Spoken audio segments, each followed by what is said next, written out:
live. All right, let's go. Ndewonu. All right, let's see who's all here. Ndewo. Is this vertical? It doesn't matter. Ndewonu. This is Derek, father-in-law, as always, with the medicine shell. Today, I am opening the floor, of course, as we do with these lives, for you guys to ask me anything. There's a few things I have in mind, so I'm going to see if you guys intuitively provoke me to rant about them. Otherwise, we'll see.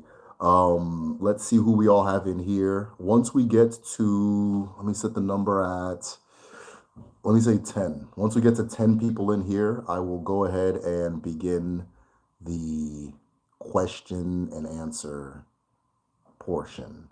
Otherwise, we are just going to wait for those 10 people. What do we have here? Scotty, ndewo. Always nice seeing you. Ndewo. We are at 3. Okay. Okay. And I apologize for calling you Scotty. I don't know who Scotty is. Maybe it's a nickname. So ndewo. Always nice seeing your name. Ndewo. We're already at 6. Maybe I set the goal too low. God damn, boy. I think I set the goal too low. We're already at 6. I feel like if I turn around, we'll be at 10. Once we hit 10, we're going to go ahead and begin everything. Once we hit 10, we're going to go ahead and begin everything. Do my Dr. Umar repetitions. Once we hit 10, we will go ahead and begin everything.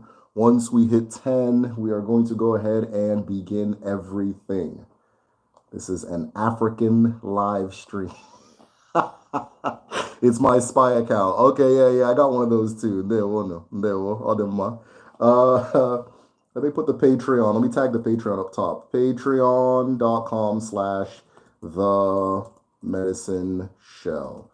Now, Derek, why did you put, oh wait, let me put join the village. Patreon.com/the-medicine-shell. And I'm tagging that to the top. Pin message. Cool. All right, we are at 5. So maybe I wasn't looking at the right screen. Like I said, this is Derek, father-in-law with the medicine shell. I teach, for if you're new, I teach Igbo spirituality and cosmology. And that is the calling that my chi brought me into the world to do. So I do it quite well. If you are new to the channel, hit the subscribe button. If this is a topic that's interesting to you, hit the subscribe button. If you know anybody who'd also be interested, one of the best ways to support the channel is to just share it with another person you know. I think that's how a lot of this community was built. So continue doing what you guys are doing. I appreciate it. Now, another way to support the channel, I would say the best way to support the channel is by joining the village at patreon.com/the-medicine-shell. I have the link tagged up on top. So if you are a patron, you have access to my full research library. So if you are new to Igbo spirituality, if you are new to African spirituality, African cosmology, Igbo cosmology, it's a great resource. I have over 300 books, articles, different things you can look at, written by practitioners, written by researchers, I have things from like when the white people went to Africa in the 1600s and what they saw and what they said and that kind of thing. So if you want to step into that world as well, that's available.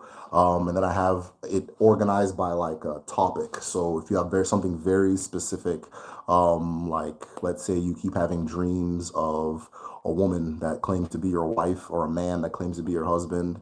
Let's say you are interested in learning how to do divination, how to do afa divination. You can 100% learn that from the resources in the library, or learn about that from the resources in the library. So that is patreon.com/the-medicine-shell. For those of you who have the calling, and I'm saying for those of you who have the calling to be a healer, we are opening a traditional medicine class. It is at www.kedu.me. In fact, let me type it. Great site, great content. Thank you, Robert. Hey, appreciate it. Let me put traditional medicine class. www.kedu.me. We are launching the first class of the traditional healers, traditional medicine class. So if you want to learn about the art of being a dibia, how it's done, how to begin the process, how to do it from where you're at. One of the things the class is taught by an actual practicing dibia. So one of the things we're trying to develop is ways to do it or ways to localize it, right? So what is the North American, what is the Caribbean, what is the UK, what is the Brazilian equivalent of this thing we do in Igbo land so that somebody doesn't have to travel all the way to Nigeria to get this or get that, and so forth. And all of that is available. The class is starting in April, if I'm remembering off the top of my mind. Yeah, the class is starting at the end of April. So I would hurry up and get signed up. We actually have a lot of people signed up now, and I'm trying to limit the class to about 12 people. I suspect we're going to go over that number. So I may permit it to go a little bit over, but it gets really hard to manage more than 12. So go ahead and hurry up and sign up. Like I said, it's starting in April. We're almost in April. www.kedu.me. Now, the price there is in the 3 digits. The price for the class is in the 3 digits. So if you, we do have like a payment plan option where you can pay incrementally. And that's actually on Patreon. I don't want to be bouncing people around. Maybe I'll put a link on the Kedu. In fact, I'll put a link so that you can go back to Patreon. If you're at the highest tier, we have a new tier called the Ezumezu. Ezumezu means all seeing, all knowing, right? So if you're at the Ezumezu tier, you can do the medicine class for no additional cost, and then it's just like a monthly payment thing. So that being said, we surpassed 10 people at 1 minute, but we have hit 10 people. He said, all right, Duran, Udo one there. Good seeing your name. Infinite peace and love, prosperity, positivity to you and your family. Thank you so much. Proud to be a medicine shell villager. One day, we thank you and we celebrate you for everything you've contributed to the community. We have like a group study, and Duran is one of the great minds that we get the privilege of hearing from in the group study. Funny enough, we have a group study in the morning on Sunday, so tomorrow. So I'll do my. Anyways, let me go ahead and begin the way I always begin, by breaking cola, right? So if you want to understand Igbo spirituality, learn how to do this ceremony. If you want to understand Igbo culture, learn how to do this ceremony. If you grew up Igbo and your parents didn't teach you anything, learn how to do this ceremony. If you grew up at home in Nigeria, but you weren't allowed to go back home in the village for one reason or another, learn this ceremony. If you find that you are by DNA an Igbo person, or you just feel connected to the content I'm sharing, learn how to do this ceremony. Our ancestors devised this particular ceremony in a way that everything that needs to be learned and taught emerges from it, comes out from it. You do this enough times, it'll all click, okay? So let me go ahead and begin. Okike Keruwa, Alawala. Ala nne mmadụ na nne mmụọ, nne na-enye ndụ, nne na-enye ihe ọma n'ụwa. Ọjị abịala. Gọzie nke m ji n'aka, gọzie ya na Eke na Orie na Afọ na Nkwọ. Mana taa na-ebu ụbọchị Eke. Ụbọchị Eke na-enye ndụ, ụbọchị Eke na-enye ụzọ. Ụbọchị Eke IG ama ebe izu ga-aga. Ụbọchị Eke bụ ụbọchị ndị mmụọ. Ana m ekele gị. Ana m ekele ndị ọkpụ na ndị ichie, ndị mbụ na ndị egede, ndị mmadụ na ndị mmụọ. Ana m ekele ụmụ Ajana Afrịka. Ọwa ọjị ka m ji na-ekele gị. Ana m ekele ụmụ Ajana Amerịka.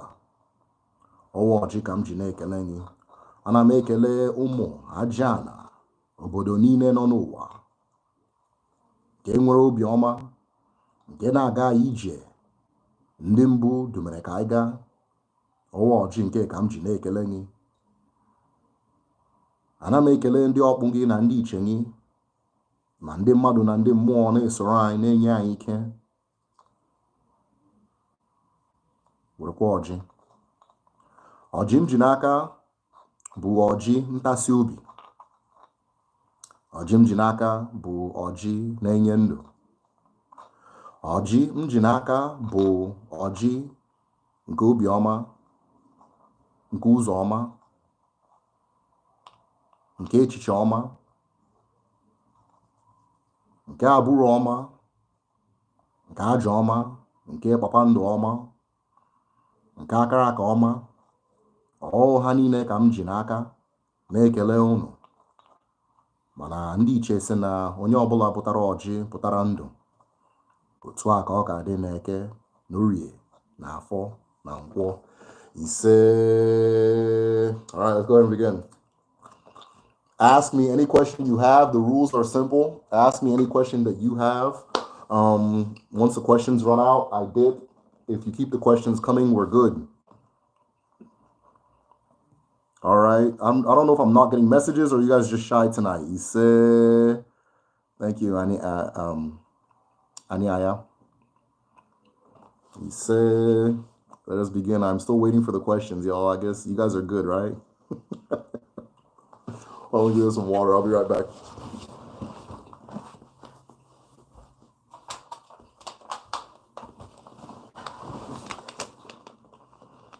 We are question free tonight. That is very unusual. Although last Saturday we had a lot of really good questions. Hey, y'all. If I don't get a single question, I'm out, you know. And again, this is Ask Me Anything. I know I always put almost, but it's just me being facetious. So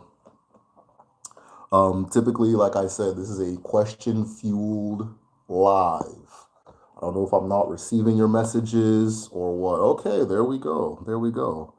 Yo, I'm curious about Igbo spirituality views, other religious practices. Ibiri Kambiri, live and let live, right? Ibiri Kambiri, live and let live. So there's no such a thing as, you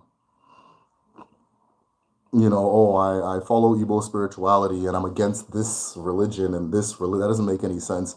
And once you come into understanding Odinani Igbo, you will then see why. There is fundamental to our way of seeing the world. Everybody has their own chi, and their own chi makes them do what it makes them do. And everybody doing what resonates with them doesn't harm anybody. It doesn't get in the way of anybody. It's actually the way things are naturally to be. So if your chi says that you are going to be a Sunni Muslim, if your chi says that you're going to be a Buddhist, if your chi says that you're going to be a Rastafarian, it doesn't change anything, right? All of those things enrich the human experience. All of those things allow people to learn from each other. All of those things allow you to grasp reality and truth from the perspective that makes sense to you as a person.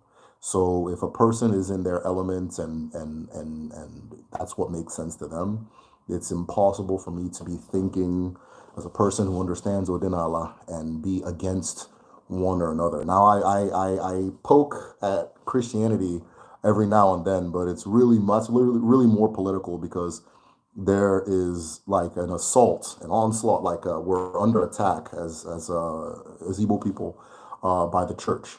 Anything that is original to our ancestors is considered demonic. Anything that is not directly from Europe is considered bad.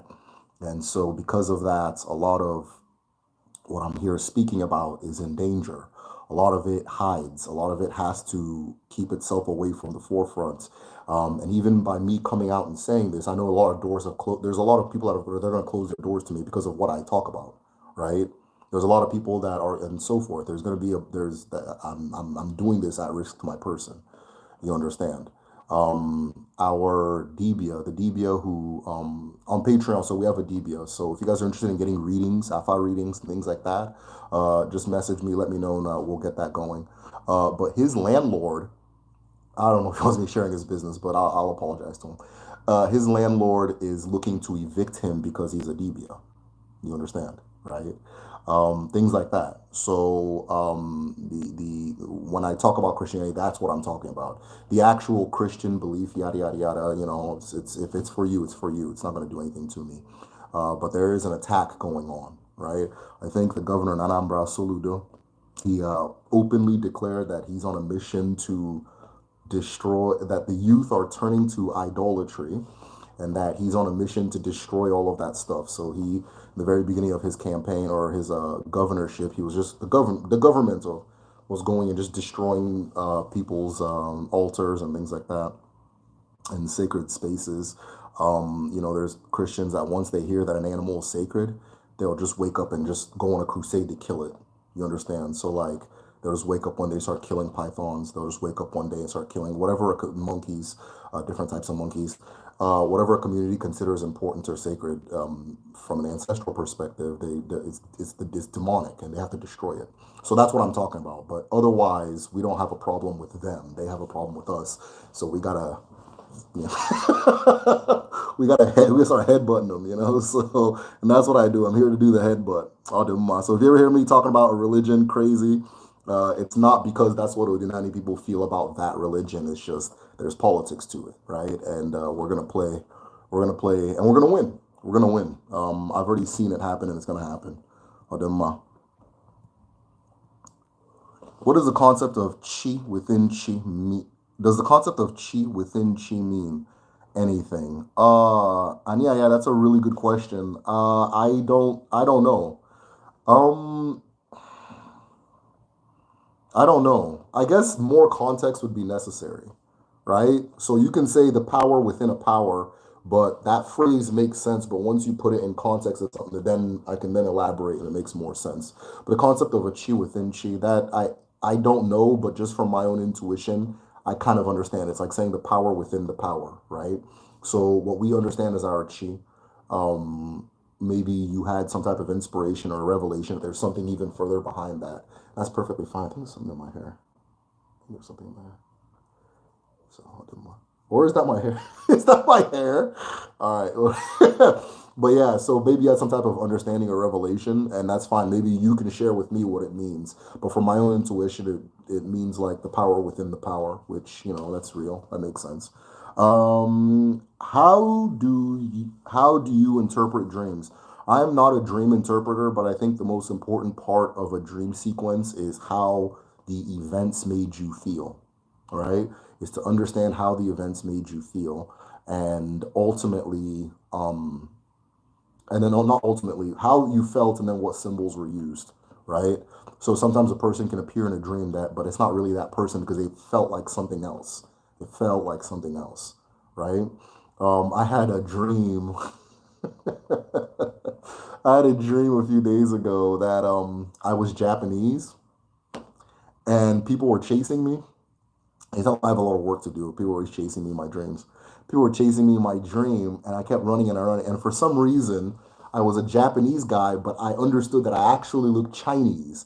And if I can get this, is gonna be the racist thing ever. And if I can get to China, I'll blend in a little bit better. But everybody knows I'm Chinese here, so I gotta keep running, you know. And even though like I thought about the dream a little bit, and I kind of have an interpretation of what it is, right? There's an outsider feeling there. There's like just a whole bunch of stuff. But one of the key things I felt about the dream was I was having a blast. It was fun. Like it was fun. Like my life was in danger, but it was fun. Like it felt like a video game. I was like locked in. I remember in the dream thinking, okay, this is a dream. Don't get too excited because then I'll snap out of the dream. So like I'm just gonna lock in and have fun and explore this world. And I was running. I went to Belgium a little bit. I came back to Japan. I don't know why I went to Belgium, not just to China. I was trying to get to. In the end of the dream, I did get on the boat to go to China, but then I started waking up at that point. So, I'm sure that was not the answer you were looking for, but I'm not a dream interpreter. But the most important part of a dream, to my understanding, is how each of the events made you feel, how all of the symbols made you feel, how different presences and so forth made you feel. If I was born before sunrise on Eke Day, I'm an Eke person, or the previous day. Root doctor. So we, other people aren't gonna like me for this, but we have not come close to being able to figure out people's market day if they're older than like a year or 2 years and they didn't pay attention to it at that moment. Because of things what you're talking about, time zones, the rising and the falling of the sun, and so forth. So I can't tell you, I don't know. But honestly, what it makes more sense to acknowledge what resonates with you most of the 4 days. What resonates with you most? Which one sounds more like you? That would make way more sense than trying to figure out like, oh, I was born this day, that kind of thing, right? Unless, of course, somebody recorded it at that time. I think if anybody is a computer programmer or anything like that, message me. I know what kind of inputs you would need for the algorithm that would help somebody figure it out. I know the inputs you would need for the algorithm that would help people figure it out. But it's a careful process. It's not just a matter of, oh, the 13th was Eke, the 15th was, that's not how it works. But yeah, follow what resonates with you, doctor. Next video topic. Oh, wow, that's a really good question. You know what? I actually don't remember.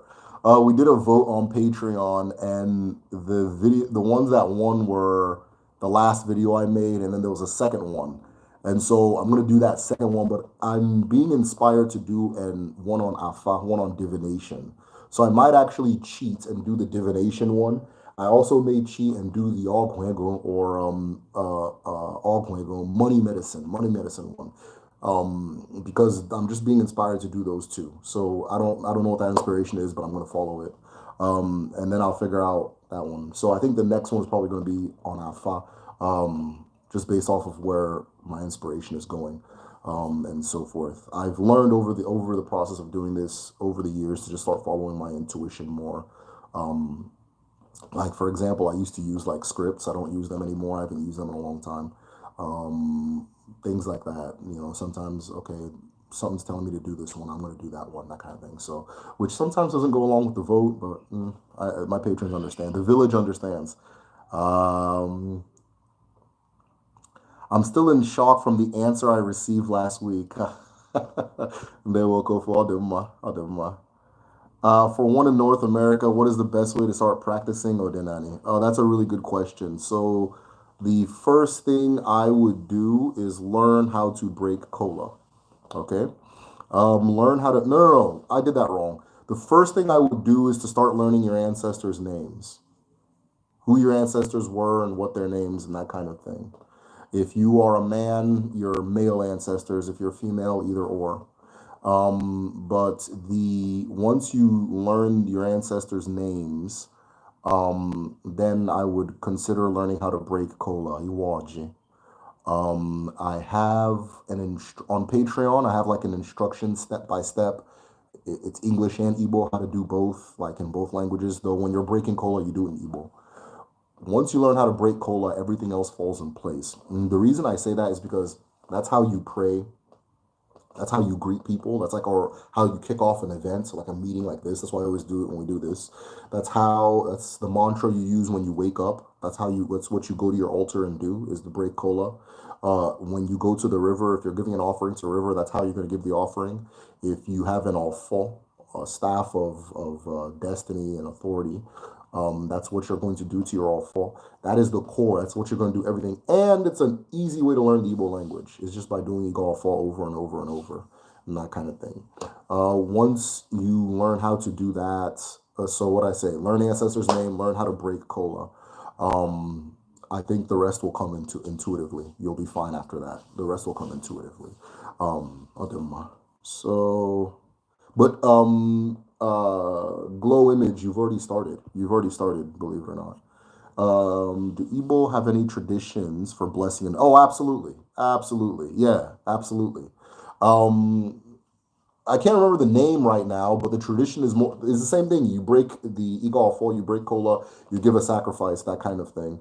And then you bless the home.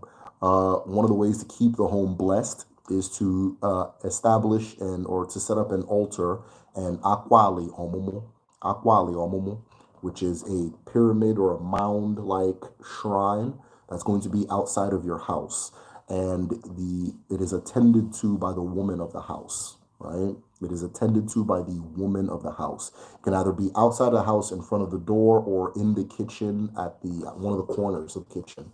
But it is attended to by the woman of the house. It is what brings fertility, abundance, blessings, creativity, and so forth. Family, right? It's also known as an eku, woman's altar.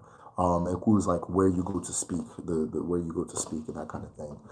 So that is how you would bless a new home. You would give an offering to the land that the home is on, right? You would give an offering to the land that the home is on, and you will tell the land to that you're coming to live here in peace, to work with you as this family grows.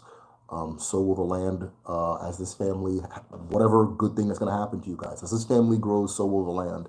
As this family strengthens, so will the land. As this family, whatever you're into, so will the land and so forth.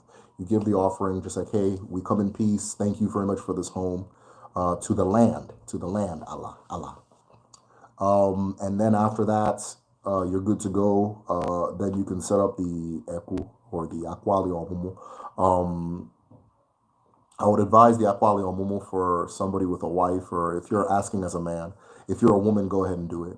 I would advise that you have the woman of the house do it. You can do it, right? You as a man can do it, but it starts kicking in when the woman does it. So, can an Afro-American and Caribbean practice ordinary? Oh, absolutely. Yeah, absolutely. Uno Igbo. Uno Igbo. Imade. I said you guys are Igbo. You don't know. Yeah, absolutely. Absolutely. When they're unsure of their background, if you're in fact, I'm looking at your thumbnail. Yeah, you can definitely. Yeah, you can practice. I know exactly where your ancestors are from. You can definitely practice. Yeah, no, if you're feeling it, if it makes sense to you, if I'm saying things and it makes sense to you, absolutely, go ahead. Absolutely. Mike says, I'm Christian, my parents are as well, but I want to transition to Igbo spirituality. If I need guidance, do I pray to my ancestors instead of Christ? You can, how do I put this? You don't pray to your ancestors, right? So that thing I just did when I was breaking the cola, I can call it a prayer because that's what makes sense to like somebody in this part of the world. But you don't pray to you're greeting them. You're greeting them, right? You're greeting them. It is the same thing as going to somebody's gravesite and laying a flower. Are you praying to that person? No, you're not. You're acknowledging them. I just made a video on it on TikTok. You're acknowledging them. You're giving them an acknowledgement. So what I was saying, right? Okike Keruwa, Haname Kelengi, the creator, whatever you want to call the creator, I greet you. I greet the earth. I greet today, which is Eke. I greet this day. I greet all of the days. Uri Afonko. I greet, when I was holding this, I greeted Obanje. That is my mother ancestors, my mother's, my mother's, and my father's, right? I greet you. It's the same thing as waking up in the morning. Hello, Dad. Hello, Mom. It's the same thing, right? It's the exact same thing. So when it's hard to interpret that or translate that as prayer. Now you can pray, and the way you pray is going to be based off of what makes sense to you. It's going to make sense to you for a reason, right? But I'm acknowledging. I have to acknowledge all these things because these are all a part of me. This is a matter of, that's what the Igbo people believe. That's why I'm trying to get people to get past that hump. This is not a matter of this is what Igbo people believe. Your ancestors are 100% a part of you. If you need science to confirm it for you, they've already said it. If you need common sense to say it for you, it's there. They are 100% a part of you. And it's not a part of you like a bunch of little ghosts floating around. You're literally them. You're them phase, whatever this phase is, right? It's just like now, if I grab this book, right? Okay, we're on page 34. Page 34 is a part of an entire book. And all of the pages that came before 34 need to be understood so that page 34 makes sense. So that page 34 knows itself. so that you can continue, or chapter 34, so you can now go on to chapter 35, right? So it's not a matter of, do I pray to this one, do I pray? I'm not talking about prayer. That's not really what I'm talking about, right? Now, if you're saying that Jesus is one of your ancestors, that's just fictive, that's false. That's not real, right? That's not real. He didn't have kids.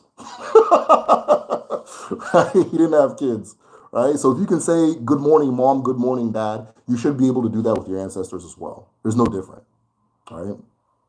You go to someone's gravesite, you lay a flower so they can smell it. No, it's to acknowledge them. To acknowledge, hey, I still remember you. I still acknowledge you. I'm moving with you. You see people, this is one of the traditions that stayed alive through slavery, right? People will pour a little bit of liquor on the floor and keep going. Hey, I acknowledge you. I see you. I'm still with you, right? That kind of thing, Then from there, you make it what you want to make it, That's all it is. So yeah, but it's not a matter, do I pray to my ancestors, do I pray to pride? You're not praying to your ancestors, you're acknowledging your ancestors, because you're really acknowledging your full self, the full you. And you're acknowledging the fact that you're connected to everything. Because we can go to the layman, right? The ofeke will be like, okay, I come from my parents. That's an absolute fact. Your parents come from your ancestors. If we take it back far enough, you come from the earth, the literal earth. You come from the earth. That's why you're a carbon life form. This is not belief. This is not, this is the Igbo people's opinion, or somebody sat down and was like, let me put this in the book of Leviticus, and that's, you know what I mean? It's just what it is. You're actually literally from the earth, right? And so you show that earth gratitude by at least minimum acknowledging it. I acknowledge you, right? If you receive water from a river, you thank the river. It's not for the river to say, you're welcome, There's an ilu, one of my favorite ones, that say, if the blind and deaf man passes you in the morning, greet him. If he doesn't hear, the earth and the sky do. Once you understand that, you'll kind of understand the psychology of the whole thing. And then maybe you can make sense of it based off of what direction you want to go, right? If you want to be like marginally Christian and marginally like an African person, that's fine. With my mentality, I'd pick a side. I'd pick a side. I'd either go all Christian or all African, that kind of thing. But a lot of the diasporic traditions like Hoodoo, Santeria, they marry the two of them, and that's worked for those people too. So, thought a certain role in Igbo spiritualities were not taught, like being an herbalist, dibia, custodian deity. I thought that the deity selects individuals who assume the role. Absolutely.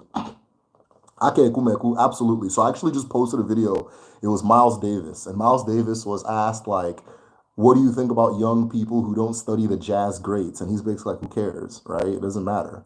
And he's like, yeah, but okay, so what if somebody's particularly skilled at playing a synthesizer, but they don't know anything about whoever? He's like, who cares? And he was trying to explain to the person that studying what I'm doing in this thing you call jazz, right? Studying what I'm doing in this thing you call jazz music does not make you what it is. He didn't say this, but it's what he was implying. It comes out of you. It comes out of you. It's not something you put into yourself. It comes out of you, right? Now, there are plenty of people in this world who are herbalists and healers and so on and so on and so forth, but they don't have exposure to the ethics and the methodology of our ancestors. They may know the ones that make sense to them here, right? So a lot of that, the herbal, like for example, on Kedu, the herbal medicine course, a lot of it is teaching a person how to listen to themselves.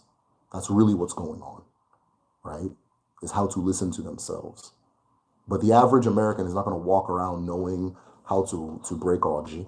The average American is not going to know some of the things that you, maybe growing up at home, you saw that, right? That Adibia, if you're forming your fall, you don't break the branch off the tree. You pick the one the tree gave you naturally.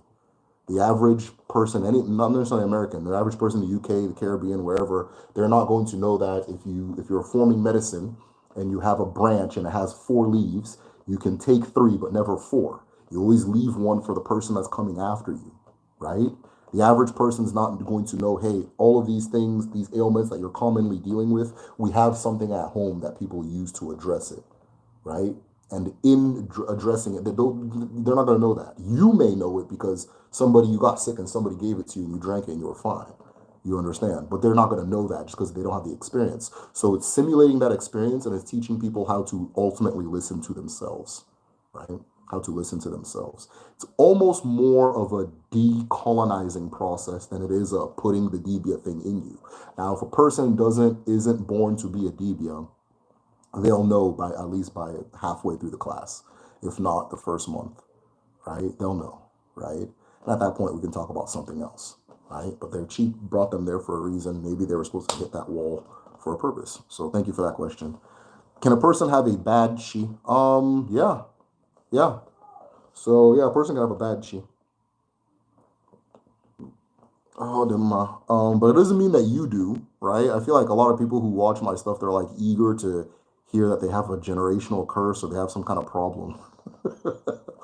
So yeah, a person can have a bad. You can call it a bad chi, you know, somebody who I don't know maybe dies young, somebody who dies unfulfilled, that kind of thing. Those are all. I don't want that, so I would call it a bad chi. I don't want it for myself, but ultimately, it's not about good chi, bad chi. That's not what we're talking about, right? It's not good chi, bad chi. It's just what it is. It's just what it is.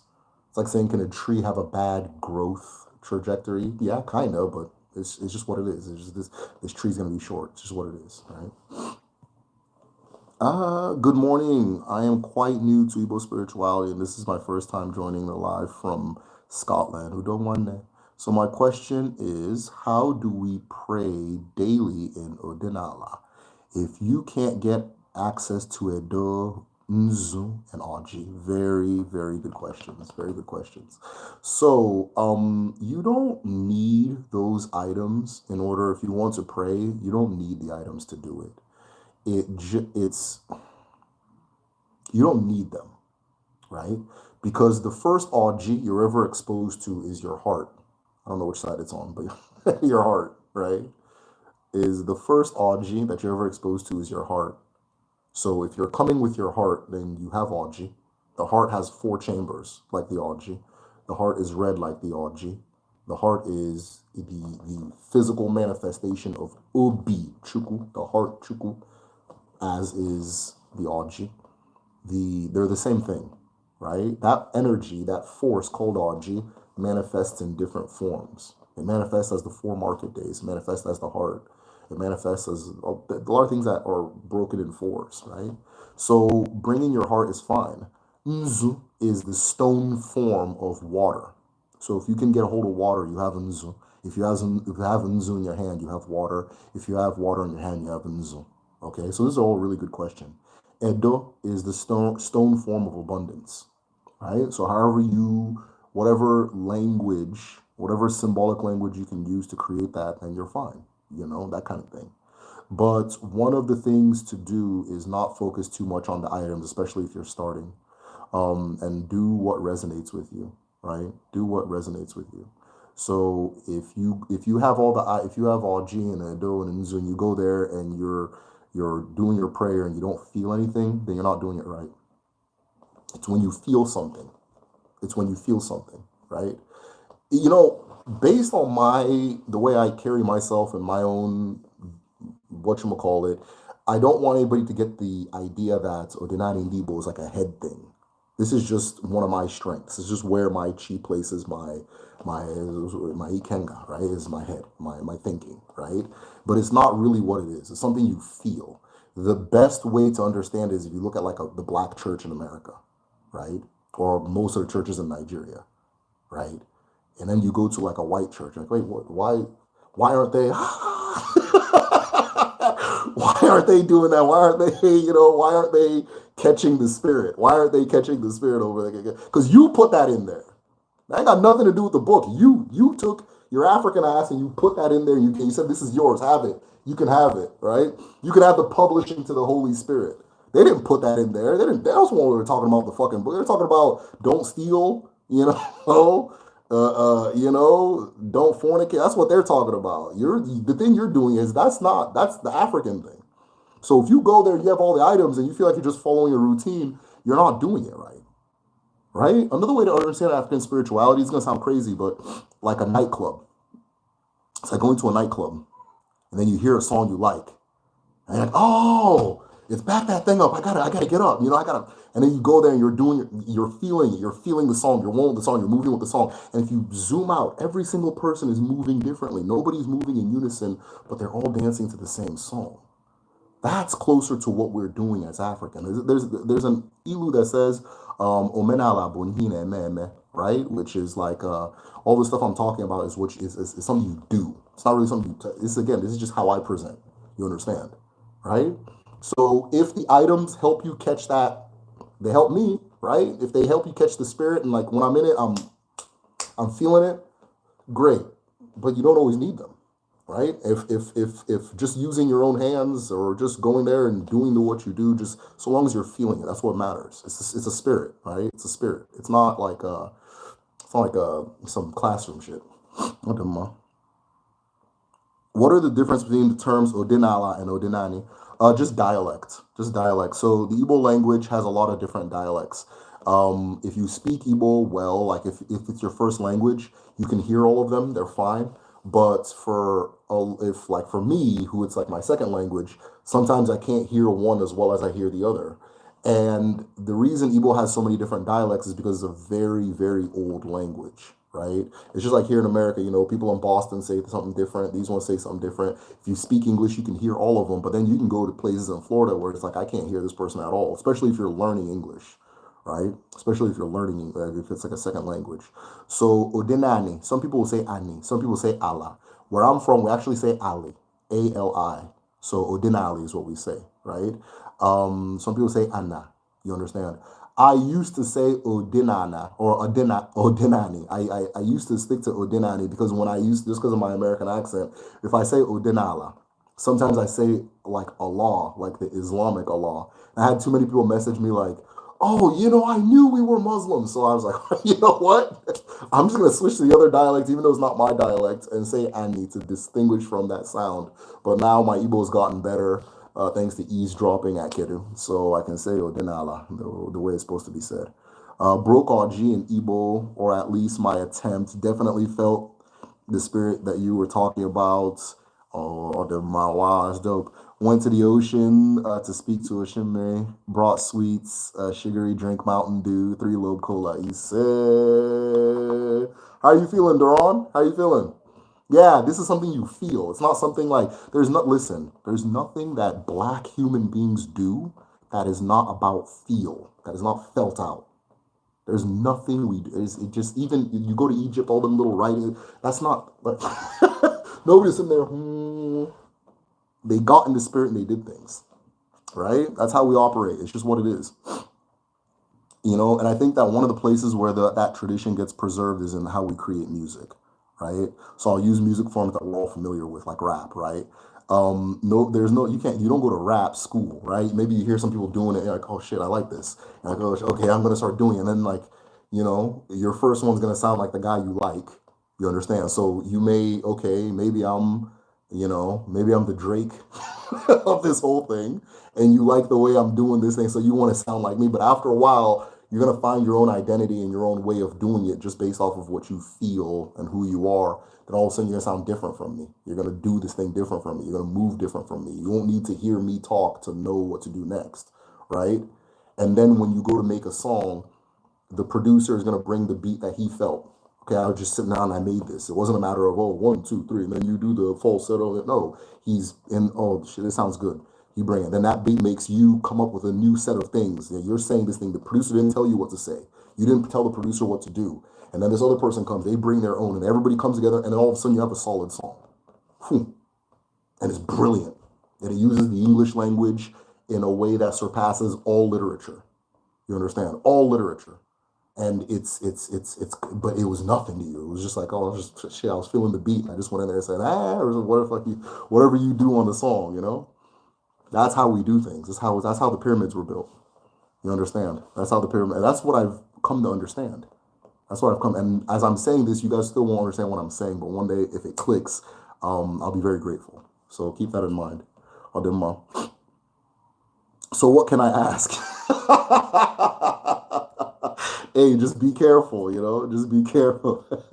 Ask what you want, but be careful, because I'll headbutt you if it's the wrong question.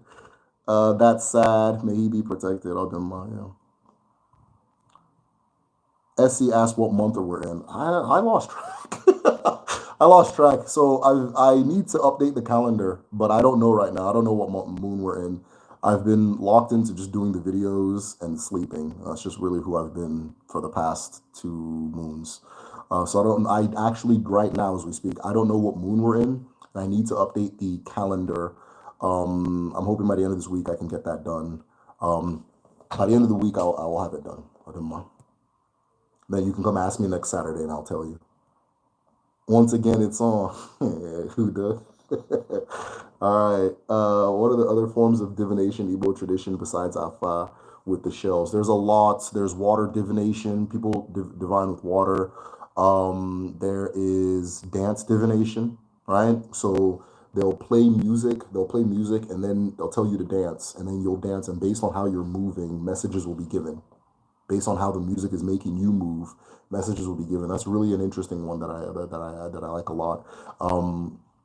Another one related to that dance divination is by same dance, but you'll put like bells around your legs, and based on the music the bells give, that also gives messages or gives answers. There are hundreds of forms of divination. There are like a sacrifice examination. So let's say you sacrifice like a chicken. They cut the chicken open, and based off of the composition of its body, a message can be given.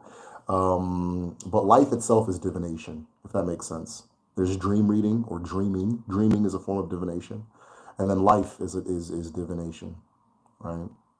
For some reason, I'm the capacity to explain that is not coming to me, but I know what I'm saying. But yeah. How do I determine my market day? Mike, that's a really good question. So right now we need to form a solution to that, some type of algorithm. And the algorithm has to factor the fact that in Igbo land, the day starts at sunrise and ends at sundown, or sunrise is also when the market opens, right? So typically people say when the market opens and ends at sundown, I think. What am I saying? No, ends at the next sunrise. Sorry, ends at the next sunrise, which is not the same as the American system or the Western system. We also have to factor things like leap years and time zones.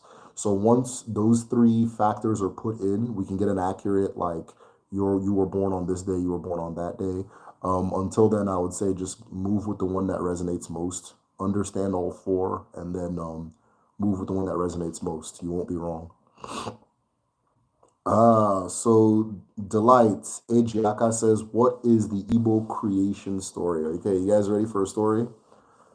Are you guys ready for a story? Delight Ejiaka, there are several Igbo creation stories, but they always follow the same pattern. I'm going to try to be quick, okay? In the beginning, there was a singularity. This singularity goes by many names. One of the names is Oma. Oma is one thing. So every single thing in existence was one thing at one point. In when the universe was one. And what happened was the chi element of the Oma separated itself and it became 2, right? Chi na eke, chineke, right? Which, if you want to call it God, that's fine. But it is we'll do it the wrong way, mother and father of all creation. It separated itself and became 1. You understand? And became 2. You understand? Now, when this separation was done, the chi element began the process of building something that the eke element was not aware of, or was not sure of. And so the eke asked chi, what are you building? And she did not respond, did not answer. But what the chi did was built a 4-walled chamber, because now we are in Uwabo, which is the world of 2s. Nibo say that where you see one thing, there's another thing standing next to it that you can't see. So now we're in the world of 2s. Eke, which you can see, and chi, which you cannot. And the 4-walled chamber, which is actually 2, and then the elements that you cannot see, the 2 of that 2, which becomes 4, right? Builds a 4-walled chamber known as Obi Chuku. If you look at the human heart, 4 chambers, 4 market days, so on and so forth. And she would enter Obichukwu backwards and exit Obichukwu backwards, and kept going in and out and in and out and in and out and in and out. So Eke became curious as to what she was doing.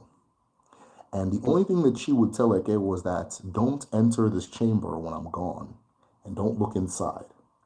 And so it wouldn't be a proper story if she actually listened to him, right? So one day he exited backwards, and she had the idea to go and look inside. So Eke got up from where she was sitting, and she went over to where to Obichukwu. She opened the door, and an explosion came out. And this explosion tore her body into several pieces. And it kept scattering and scattering and scattering. And that explosion, that her body scattering, became the entire universe, which we know as Uwa, right? Uwa. You understand? And so the shattering of the earth, something that shattered. The shattering of Eke, which is physical form, physical creation, existence, led to the spreading, the perpetual spreading of Eke. That's why the symbol for Eke is a spiral. It's perpetually spreading, and spreading, and spreading, and spreading, and spreading. And this spiral continues to expand and expand and expand. And when the Chi came back, he was devastated. By the way, this is the nice guy version of the story. There is a version of the story where he actually sees her opening the door, gets pissed, and rips her apart. So I'm going to give you the nice guy version. So he comes back, and this is actually, it's like, I didn't just come up with this shit. This is what people believe. He come back, he carried her up. He began to weep because his wife died. And he buried her in a shroud of tears known as Ushimiri, which is source water, the water that we all come from.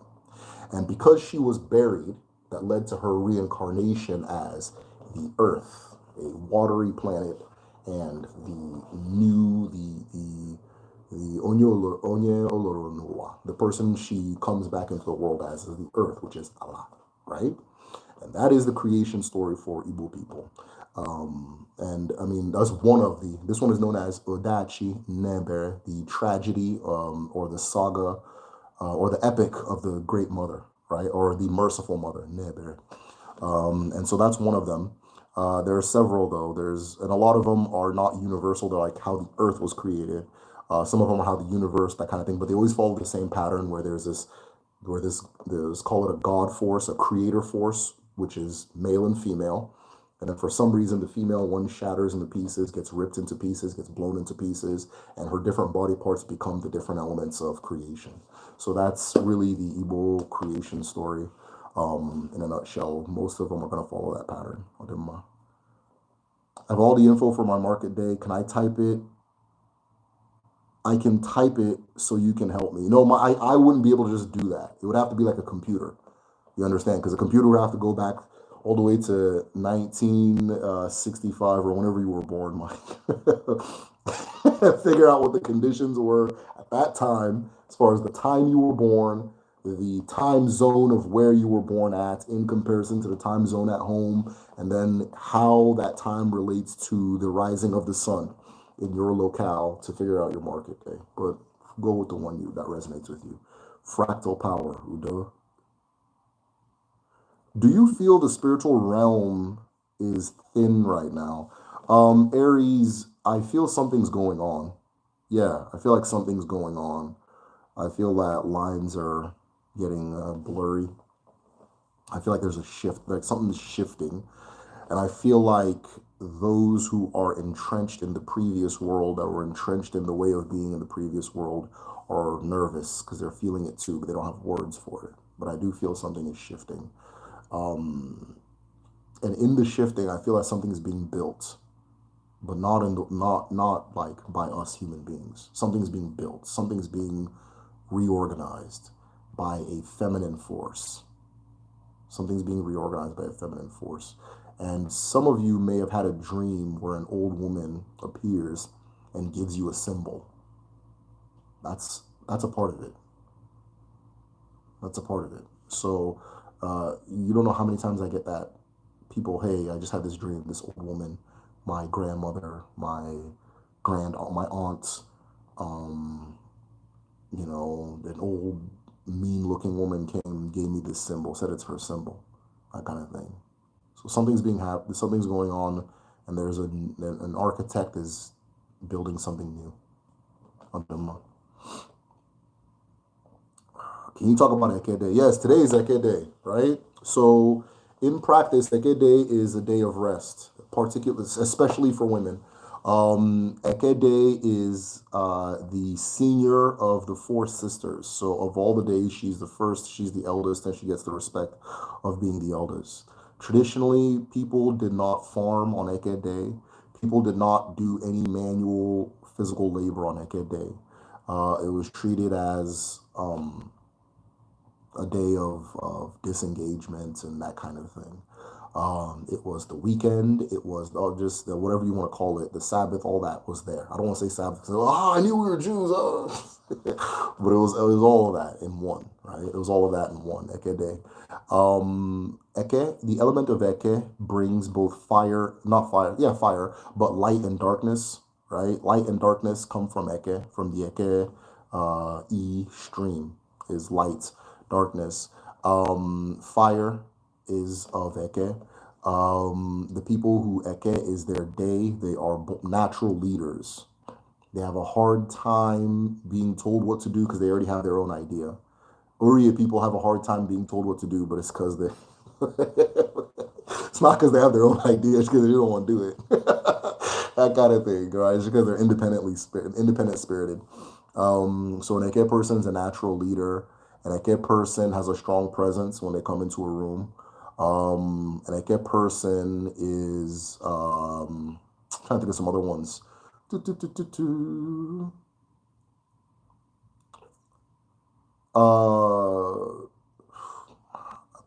If you can think of the personality traits of the oldest sister in the family, a lot of that is correlates with the Eke, because no matter what culture, if I say the oldest sister personality, everybody knows what I'm talking about. So a lot of that, then you can cross it over for the gender that makes sense to you. But a lot of that is Eke behavior. She's the older sister, so all of that energy is there. Thank you. That makes sense. It came from a dream. Beautiful. I think I do have Japanese in my DNA, strong, like samurai ancestors. Yeah. Like I said, I was Japanese in a dream just this week. How does one know the exact calling? Oh, that is such a good question. If you've been told or you feel that you have a calling, this is a really good question. So the journey of life is the journey of understanding that calling. It is not something that one day somebody's going to say it's A, B, C, and D, right? And in fact, if you rush that process, you're rushing to your death. It's not saying that, oh, if I do it, I'm going to die. It's just that the journey of life, it's going to be revealed to you naturally, right? That through the journey of life is going to be revealed to you naturally. The only way you can miss your boat is by being on somebody else's boat or not getting on your boat. Even if it's scary to get on your boat, even if it's going to ruffle feathers to get on your boat, even if you don't have the confidence or self-belief to get on your boat, if you get on your boat, you're going to go on your route. And as time goes, it will reveal itself to you. Okay? So you know who you are. You know what is true to you. You know the things you reveal about yourself. You know which ones are truth and which ones are the mask. The mask is somebody else's boat. If you waste too much time doing that, you're going to miss your boat. And you'll just kind of just sail along, and in the next lifetime you'll figure it out, right? So get on your boat, be confident about the fact that it is your boat, and your creator created that boat, and your creator is sailing that boat, and wherever that boat goes, it's where it is supposed to go, and you are grateful to be on it, right? Because not everybody catches their own. That's how you know what your calling is going to be. Okay? So just be you, right? Be you without fear, without hesitation. Be who you are without any of that. if when fear emerges, right? When, let's say, you just know, like, let's say this. Okay, so let me take it back a few steps. Whatever your calling is the thing that you can't stop being and doing. Now, there's a lot of that we try to say, nah, not that. I'm not gonna do that. There's no money in that. That was my mentality when I was younger, right? Like, I know somehow, some way, my own has something to do with teaching. This is how far I've gone. Somehow, some way, my own has something to do with teaching. I've known this since I was a baby, right? But for a long time, I was like, but they don't get paid. You're fucking broke, you know? That was the way I was thinking, right? I'm not trying to be broke, man. With being a fucking teacher, that's true. You know, that was my own way of thinking. But I couldn't stop. I couldn't stop. My younger brothers will tell, anytime I just pick something, I just sit down. Hey, you guys have to sit down and listen to this. All right, check it out. I'm going to tell you about Shaka Zulu. Like, man, I'm just, hey, shh. And I just had to get it out. I had to, right? I'm going to tell you guys why, that kind of thing. The thing I'm doing right now on this YouTube channel, I've been doing my entire life. Everybody that knows me, once I start, they start running, right? Right? Because they've heard it so much, that kind of thing, But I never thought this would be something that I can live from, right? I can't live just talk, running my mouth. To me, it was just running my mouth, right? It's the same thing as anybody just talking about the sports they like or whatever. It's just not like anything special. You understand? So that's how I saw it. But I knew that I didn't want to work for anybody. I want to work for myself. I just knew I knew it wasn't going to work. And I knew I wanted the freedom to be able to explore my passions, and so forth. And I couldn't imagine this thing that I used to do to my younger brothers. All right, listen, I'm going to break down the last 5 Wu-Tang albums and tell you exactly why. I didn't know that I didn't know that thing was a gift, right? But what I ended up doing was I just said, you know what? Based on what I understand about Odinala, that my chi gave me this thing, and I should just close my eyes and jump into it. And the captain of my boat will take me where I'm supposed to go. So all of the things I wanted that I didn't think that gift can give me, and this gift that I didn't know was a gift, all of a sudden, they all came true together, right? I tried everything before. Right? I tried everything before. I've had varying levels of success, that kind of thing, right? But this one, I was like, okay, I'm in the spirit. Something's going on. So that's really what it is, the journey of life. And I'm not all the way there yet. It's not like, I figured it out, I'm there. You know what I mean? As life goes, more and more continues to be revealed. I keep understanding more and more. I keep seeing more and more, and so forth. And it happened intuitively. It's not, but I had to have the confidence to do it. Whatever it is that your chi has for you, it's going to scare you. It's going to naturally scare you. Why? Because Igbo speak of a spirit known as Ekwensu and Abara known as Ekwensu. As an Igbo person, I'm sure you've heard of Ekwensu, right? But maybe you've heard that Ekwensu is the devil, right? Ekwensu is not the devil, but Ekwensu is scary, right? That's why it made sense to call that one the devil. Ekwensu is scary. And whenever your chi, whenever Chukwu, let's go to Chukwu, whenever Chukwu says, it shall be this way, Chukwu places Ekwensu to oversee whatever it is. And if you're in the presence of Ekwensu, it scares you. It scares you. It's horrifying, right? And if you don't have the strength of heart, that's Sildi. If you don't have the strength of heart to endure that fear, you'll never do the thing that you were sent to do. Why? Because the thing that's overseeing your purpose is scary. The police officer of your purpose is scary. That's Ekwensu. You understand? That's why if Mike Tyson has to be one of the most fascinating people that's of my own lifetime, right? And they asked Mike Tyson, how do you feel before you have a fight? He says scared. And you would think what are you like? Scared? Yeah, he gets scared. The reason he's good at boxing is a very fearful person. You understand? And then you examine that a little bit more, and you know that this is your gift. You have a gift for this thing that supersedes training and all this other things that we think is what's brought you here. You have a gift for it. and you're scared when you do it, but that's how you're supposed to be, because that fear is going to make you do it correctly. A lot of people walk around, I have anxiety, I have anxiety. Okay, fine, maybe, right? Or maybe your interactions with people is so important to you that it's daunting and scary. But if you can live in that fear, if you're able to live it and understand this is what makes me do things correctly. This is what makes me do things to the level of a level of excellence, right? If you can embrace that fear and say, okay, Ekwensu, welcome, let's go. Right? You find that fear is actually a propellant. You find that fear is actually a guide. That's what's going to make you hit the notes right when you're singing. You go to do a performance, you hit the note. I used to do a speech and debate in high school.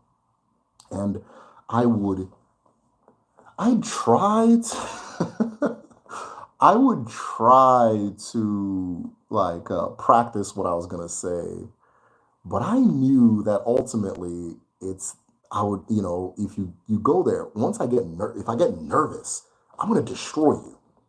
Right? And that's if I get nervous, if I get anxious, I'm gonna destroy you, because there's whatever it is. I didn't understand it. I was young, right? But whatever it is about that nervousness makes me just click sharper, sharper, sharper. You understand? I ended up winning this and winning that and doing a very good job at it, but it was nervousness more than training that made me do it, right? That kind of thing. So embrace that. Whatever your calling is, you already know what it is. You already know what it is. Maybe you don't think it has value.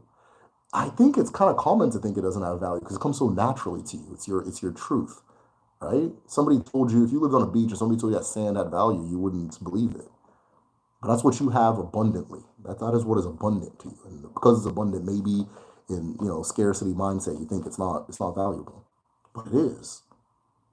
And it's gonna marvel the world. And but it's gonna scare you. It might scare you. It's going to scare you, not even it might, because Hitler is there, right? But if you embrace it and say, let's go, you're good. So typically I find that the only thing holding people back is fear and self-doubt, doubting themselves, overthinking it. Oh, I don't know how to do this though, and I don't go do that. Go do it. Go be a pilot, right? You're fine. You'll do it. If it's your thing, it'll work. If it's not your thing, good. You don't know, then you'll know. But the journey of life, you come to find that it's never just like a single activity, like, oh, I'm supposed to be a boxer or whatever. It's an entire space of existing, right? Your purpose is an entire space of existing. You understand? So be you at the most radical level and have full faith that you were divinely sent to be that person, regardless of what people are saying. They're going to say their own. Sometimes the opposition has to come for you to tighten that iron on the month. Is the Igbo calendar you have on Google accurate? Yes, it is accurate, but it's not. You can't go all the way back to 1982 and figure out what your market day is. But it is accurate, though I do need to update the moons. I haven't updated the moons for 2024.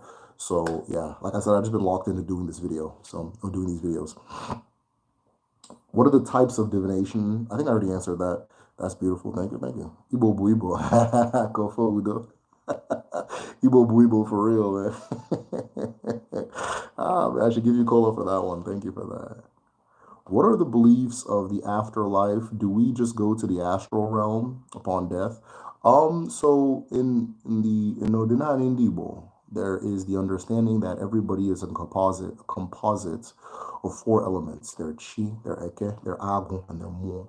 And when you pass away, they go their separate ways. But one of those elements, your chi, your agu, has a very special and unique gift in the fact that it's going to return. It's going to return into the world. And it's going to return into the world as a new child in your family. As a new child in your family. And through returning into the world as a new child in your family, you get to experience the world all over again. Right? That kind of thing.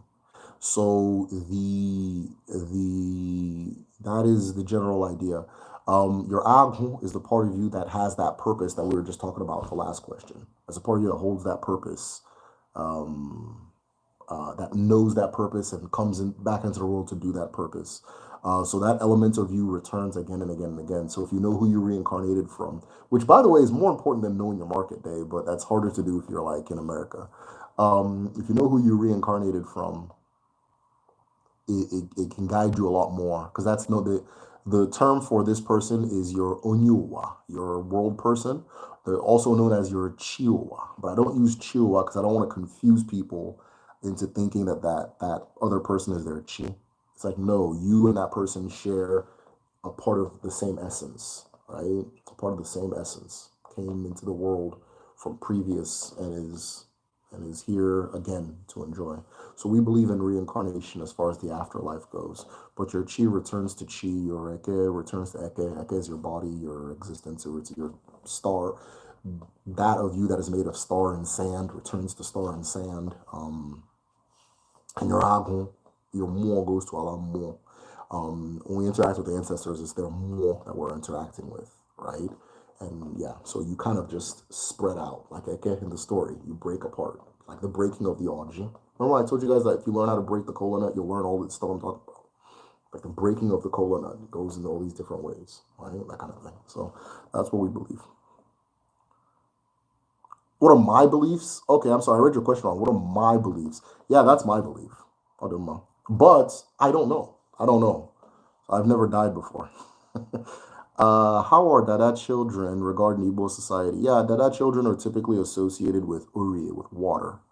And they are said to be gifted and peaceful. Gifted and peaceful. But they're usually associated with Ndime, with water. Adama. I've heard that some people whose family was named Ekwensu have started changing their name because of Christian religion. Yeah, there's even a town that it was Umu Ekwensi. The town changed its name to Umu Chukwu. Uh, but yeah, a lot of the Ekwensus have changed their name to something else because they think it's the devil. And if they don't think it's the devil, the people around them think it's the devil. And that's annoying. Uh, do you have recommendations of books, articles, how to live day to day on the sacred days in Eke Oriye? So on the calendar, like if you're a patron, if you click on each day, like if it says today's Eke, click on it, it'll give you a breakdown of what Eke means and what to do and how to live on it. Oriye same, I fall same, and Ngwo same. And like I said, I need to update the moons, but I also have updates on the moons and everything like that. So all of that's available on the calendar. But it's really just Eke is the day of rest, and then the rest of the days are your days of work, your regular days, so on and so forth. So that's really what it is. On Eke Day, you don't say anything you don't mean, right? Like you don't like today's Eke Day, so I'm not even give you an example. But you don't say things you don't mean. You don't curse people. If you had like a fight, if you had a fight with somebody, you try to settle it on Ngwo, or settle it by Eke. Just you don't leave Eke with an issue, right? You don't curse people. What's another one? You don't fight. You don't. You gotta chill out on that stuff because whatever you do in Eke is what's gonna be, right? So. This is Eke is a day to visit your altar as well. If you don't know your day, or if you just want to that kind of thing, and really go in, really meditate, really do all that. So it's a spiritual day. The rest of the days are regular. I think it's Onwa Abo. That would make sense, yeah, because Mardi Gras is coming up, so it should be Onwa Abo. Thank you very much, Chika. What that Chika do? Casinda. Because I don't know, Casinda, how long have you been watching the channel? I feel like your name, I haven't seen your name in a while, but I don't know, maybe I'm tripping. Casinda says, when you're practicing manifestation and you are in the process of receiving that, how do you pray to acknowledge what you want to manifest without asking all over again? Oh, that's such a good question. Let me think of the waiting for the right answer to hit me. Yeah, that's a good question because traditionally you don't ask for the same thing over and over and over. Because you're like resetting the command. You don't need to, just don't, right? So if you've asked for, if it's like specific, if it's like, okay, I'm gonna have peace today, you don't do that. Just keep doing your acknowledgments, right? Whoever I greet you, whoever I greet you, I greet the waters, I greet the earth, I greet the air, I greet the sun, I greet the earth and the sky, I greet my ancestors, I greet the living, I greet the non-living, I greet those I can see, I greet those I can't see. Just do your greetings. You don't need to ask for it. If you've asked for it, just go ahead and do your greetings. Because look, if it's think about it like people, right? Imagine all right, if you call somebody like, hey, I'm really down and out right now. Can I hold $5, right? And the person goes, man, I ain't talked to you since high school. Man, you're not getting the $5. You're not getting the $5. It's simple, right? But just do your acknowledgments. Once you say it, go do the action necessary, and whoever you called to be with you is with you, right? But you don't need to like keep saying it over and over. It's almost insulting, right? Like my son will ask me for the same thing like 15 times, right? It's a little irritating, but he's a kid. He doesn't know better, and that's fine. But yeah, you don't need to. Just keep doing your acknowledgments. You've already said what you need to say. Just go put it in action. One of the things you can also do is like, let's say you took a cola nut or whatever you use to do your manifestation. Um, you can keep it with you until the thing you're trying to manifest has come true, right? You can keep it with you. So let's say I broke a cola nut and I ate one part. I'm going to give one part to the altar and I'm going to hold another part in like maybe my pocket or something. Let's say I got a big competition. I got to go to the YMCA and show them how to hoop, I'm gonna have that cola nut on me. If I get that victory, I'll come back and me and my ancestors will celebrate however we celebrate. Maybe music, maybe party, that kind of thing. Also, I forgot to tell you guys, and maybe I don't emphasize this enough. You, a lot of people just go to their altar and play music and dance. People go to their altar, they play Oja, which is like a flute or whatever instrument you play, whatever it is that puts you in that spirit and puts you in that place and helps you return to you. I have certain songs that when I listen to, like maybe I'm not feeling all the way myself, I listen to them, I return to myself, that kind of thing, right? So at my altar, I play a lot of high life music because a lot of the ancestors that I know were alive during the era of high life, the high life era, big band high life era. I play Ogene music because that's for the ones even after that. For some of you that may be Caribbean, you'll have a way to do it. For some of you guys who are North American, you'll have a way to do that. For some of you guys in Europe, you'll have a way to make that make sense, that kind of thing. Celebrating with your ancestors. But that's altar work too. It's not just going there and talking and shit. So what exactly was Chi working on in Obichuku? I don't know. With that chick, what do you think? I don't know. Nobody knows. I have a theory. That Chi was working on Eke, if that makes sense. And Eke opened the door and Eke saw herself. And this caused an explosion. And whatever this reality we're experiencing right now is everything that she was building in that chamber. That's what the Chi was building in that chamber. And when it got released, it now started playing. She hit the play button and now it's playing. Right? Does that make sense? It's kind of an esoteric concept, but one of the names for Eke is Atuma Atu. Atu, that knows Atu, right? Atu, that saw herself. It's also said for Adibia that in order for them to activate their abilities, right, when they're doing their process, they have to make the mother Agun and the father Agun look at each other and speak to each other, right? It's very similar. If you see in Western medicine, you'll see the snake and the two snakes are looking at each other and there's a rod. That's what it is. So I think she did that. She looked at herself and everything started. Aduma. What are your thoughts on the current trend of individuals who, after having a bad experience with African spirituality, assume that the practice is bad and as a result, run back to Christianity. Yeah, I mean, America is a very funny place because you guys have this thing called the feds, right? So whenever I get a rush of videos of things that I typically are not interested in, I'm like, okay, feds, no problem. That's where my mind goes, right? So a lot of people are the feds. A lot of people that do that, that's fine. That's fine. If it's not, this is not a religion. This is like my credit card number. I'm sharing my credit card number with you. And if you run away and you don't want to use my credit card to do it, what do I lose? Why am I even sharing my credit card number with you? You understand? This is real, right? I don't know how to explain. Like, I hope that analogy makes sense.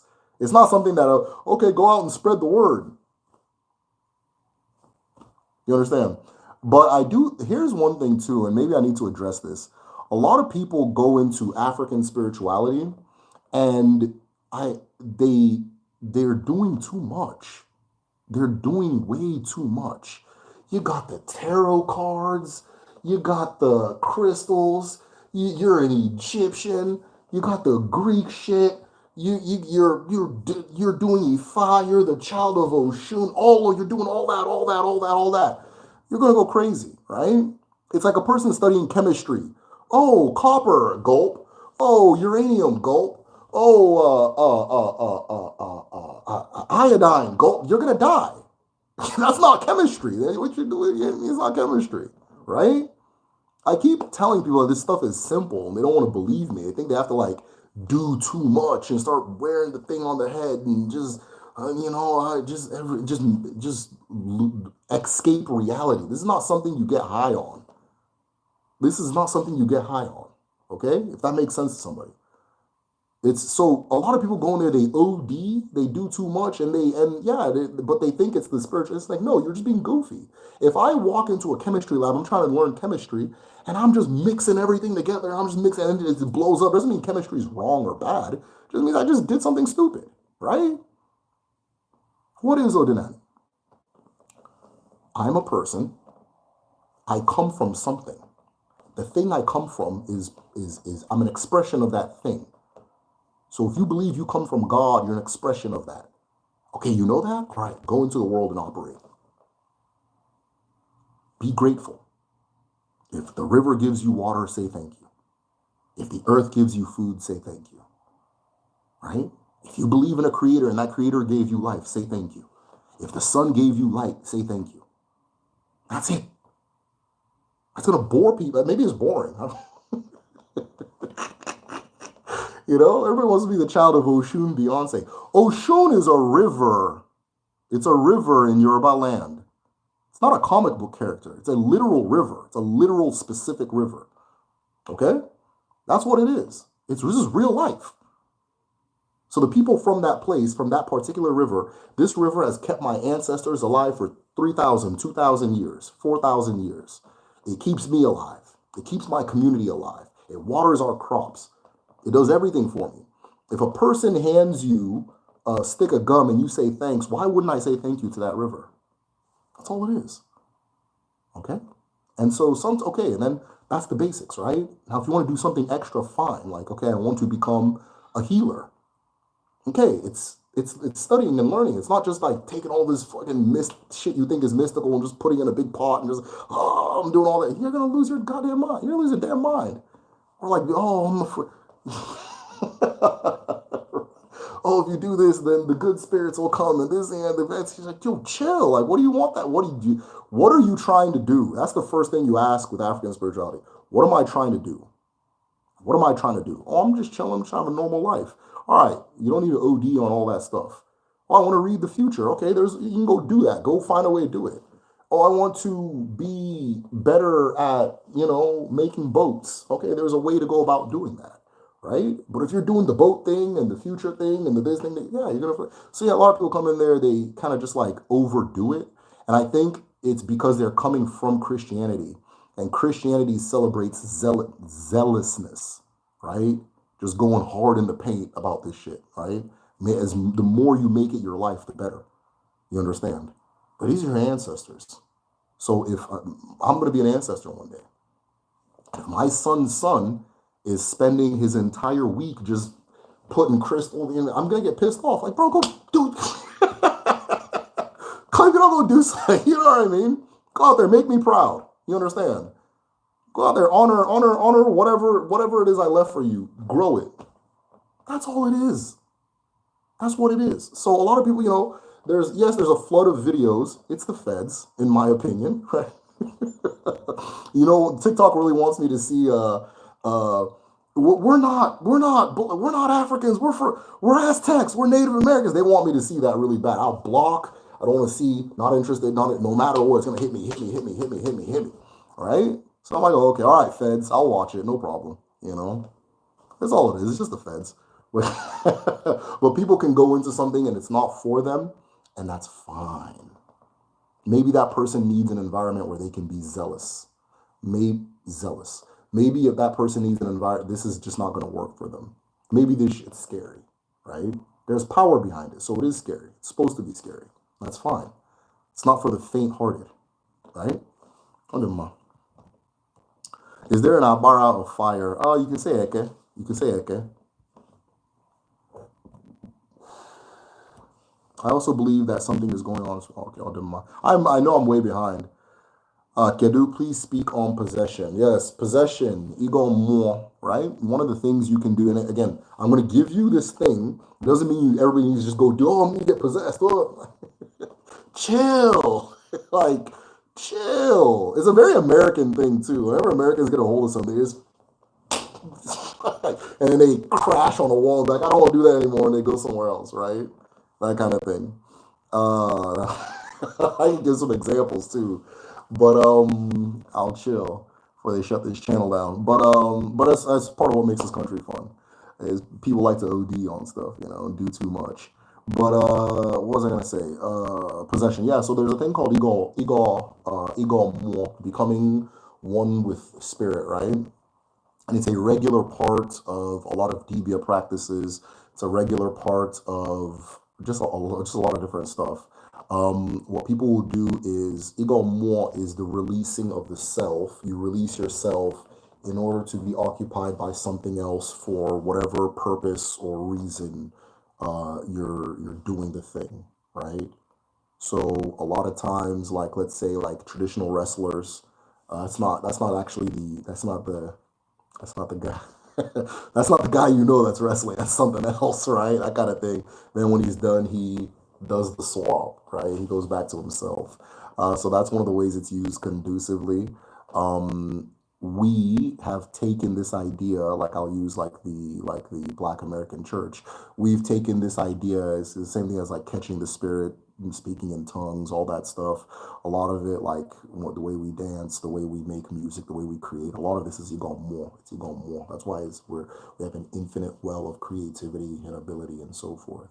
A lot of that is that, right? You'll hear people that'll do something and then all of a sudden they don't even remember doing it. You understand? That's ego more. That's possession. But typically possession is invited. It doesn't just happen. You have to invite it, right? There's an ilu that says water doesn't swallow a person whose feet it doesn't touch. It cannot touch, right? So in order for you to drown, the water, you have to dip your toes in the feet or your toes in the feet. Your feet in the water has to touch your feet, that kind of thing. So yeah, that's ego more. That's possession. It's used very productively at home. But there's also like it's not necessary. Not everybody that's like all the times I have to give these damn disclaimers. Because for some reason, I don't want to. You go more with that. Oh no, African spirituality is bad. It's just confusing. I'm gone. Yeah, okay. You want to confuse yourself. It's not for everybody. So usually a purpose and a reason and so on and so forth. A lot of you guys do it. A lot of you guys who are already creatives or competitors, it's always when you need something extraordinary, right? Once you need that extraordinary, it's one of the things you do. And a lot of you guys do it naturally. A lot of you guys do it naturally. A lot of you guys who are artists, or a lot of you guys who are like performers, a lot of you guys who are programmers or engineers and so forth, you guys do it naturally, right?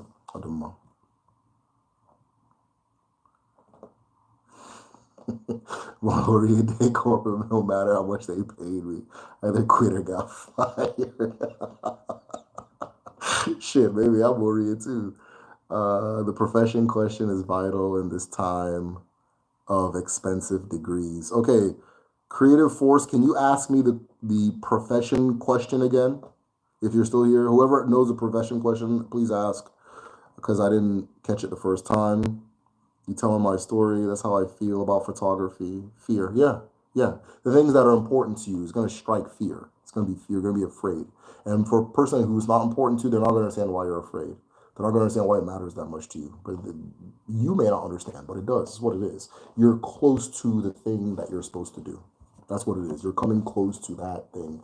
And the guard of that purpose, the guard of that thing is frightening, is scary. You ever notice in a lot of storytelling, um, you'll always have a hero. You'll always have the thing that the hero is trying to get, and then you'll have like a dragon that stands between the hero and that thing. You'll have a dragon there. You'll have a Darth Vader there.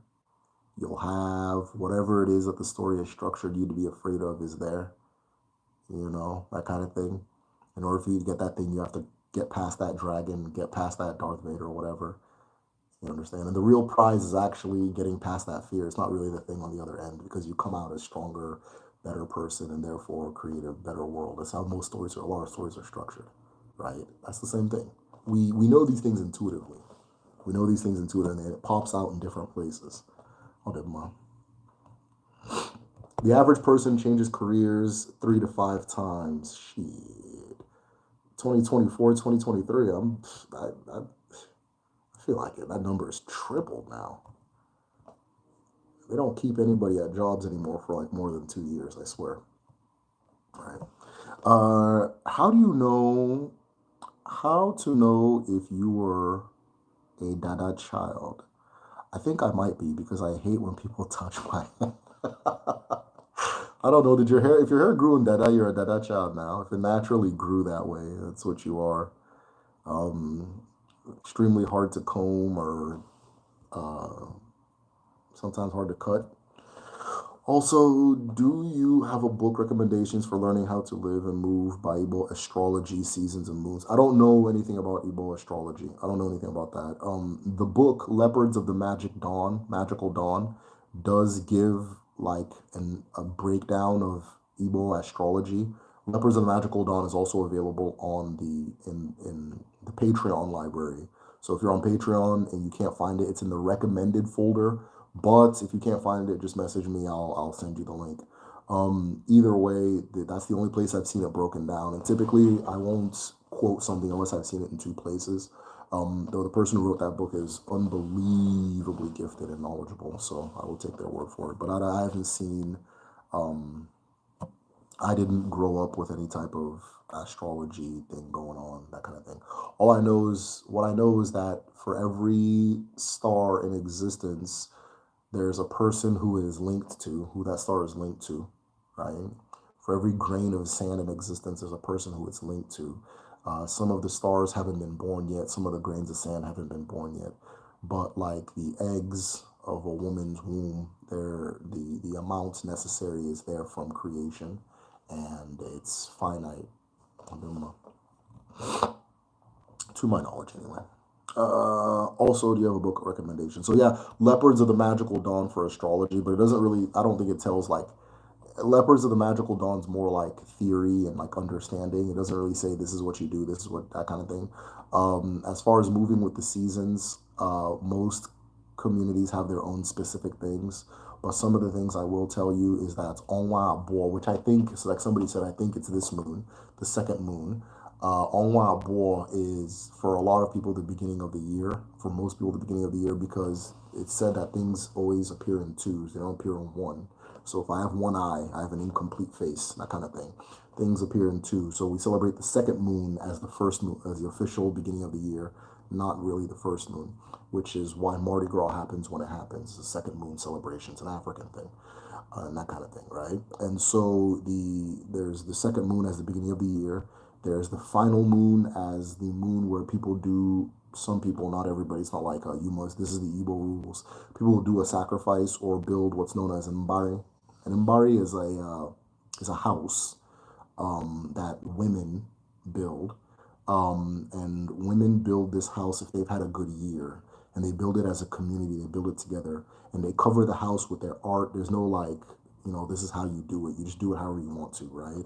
Each person is putting their different art, all the different good things that happened that year, all the different good things. They'll build like clay statues of the different good things that happen. I've seen in Bari houses where like someone's delivering a child. I've seen just different things like that. You have all these different things. Some people put funny things that they find funny, things that they find unusual. They'll just put all over the place, or like that kind of thing. Just it's a shrine for a good year. This is the final moon. If you've had a good year, all of the women in the community, oh, this was a great year.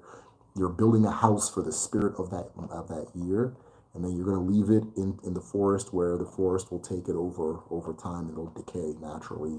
It's an offering to the earth, but it's also a celebration of the year, right? This is for women. And so yeah, that's usually at the final moon, the last moon of the year. To my knowledge, I could be wrong on that, but that's my understanding. The sixth moon is Onwa Agon, right? Onwa Agon is like all the rules for Eke Day is the same for the whole moon of Onwa Agon. So you're not saying anything you don't mean. You're living a very righteous. You're operating at a very high level, that kind of thing. And then most of the stuff is communal. So, that's when like the main masquerade comes out. That's when you're cleansing yourself spiritually for the planting season. Because if your hands are impure, you're going to plant your impurity into the food that you're preparing or that you're planting, or whatever it is that you're doing. During Onwa Agho, a lot of people will create like something that represents the bad things that happen in the year. Like this was another women's tradition too, is they speak all the bad things that happened or the things that they don't want to happen in this planting season into a pot. They shatter the pot, and then all together they sweep it away as a group or as an individual from the house, that kind of thing. So that's something that happens on Lagon. Different communities have different ways of doing on Lagon, but it's always the through line is we're purifying ourselves and our community for what's to come. And then Onwa Ikenga, or on the third moon, which is the one that I think is coming up. Yeah, because Ramadan, and anyways, I'll figure it out. But yeah, it should be coming up. But on the third moon, it's usually a moon of fasting. People will set like a goal, something that they want to achieve. Or let me be correct. It's usually like a moon of like fasting and deliberate hunger, right? Deliberate, you're like embracing struggle, embracing strife. And then at the end of that moon, there's a big feast, and people have like that's when they do wrestling, traditional wrestling competitions, and so forth. So it's the fortification moon. That's the moon where you get stronger, you get better. This correlates typically with the Aries constellation. It correlates with I think Ramadan, actually. I think it correlates with Ramadan. I think we're in Ramadan. I don't know. Maybe it's got thrown off. Let me not say Ramadan. I don't know what's going on over there. But it typically with the Aries constellation, like April-ish kind of time. But like I said, I need to update the calendar. So you guys are just reminding me that I'm slacking. Those are the ones that I'm aware of. And then, of course, there's planting and what am I doing? New Yam celebration, which is in like the fall. And that's going to be on the calendar. So if you check the calendar, it'll tell you how to do that. But it's just a big feast with like family, really with the whole community. There's usually so in the whole community, there's going to be one family that's like going to break the cola for everybody. It's usually the family that descends from the town's founder, which funny enough is in my town, it's my family. And so they're going to break the cola for the whole community. They have a big feast. Everybody brings yams that they've planted, and yams are flowing abundantly that day. It's free. You can go to anybody, walk in anybody's house, eat, go to the next person's house, eat. It's just everybody having fun, being together, that kind of thing. So, okay.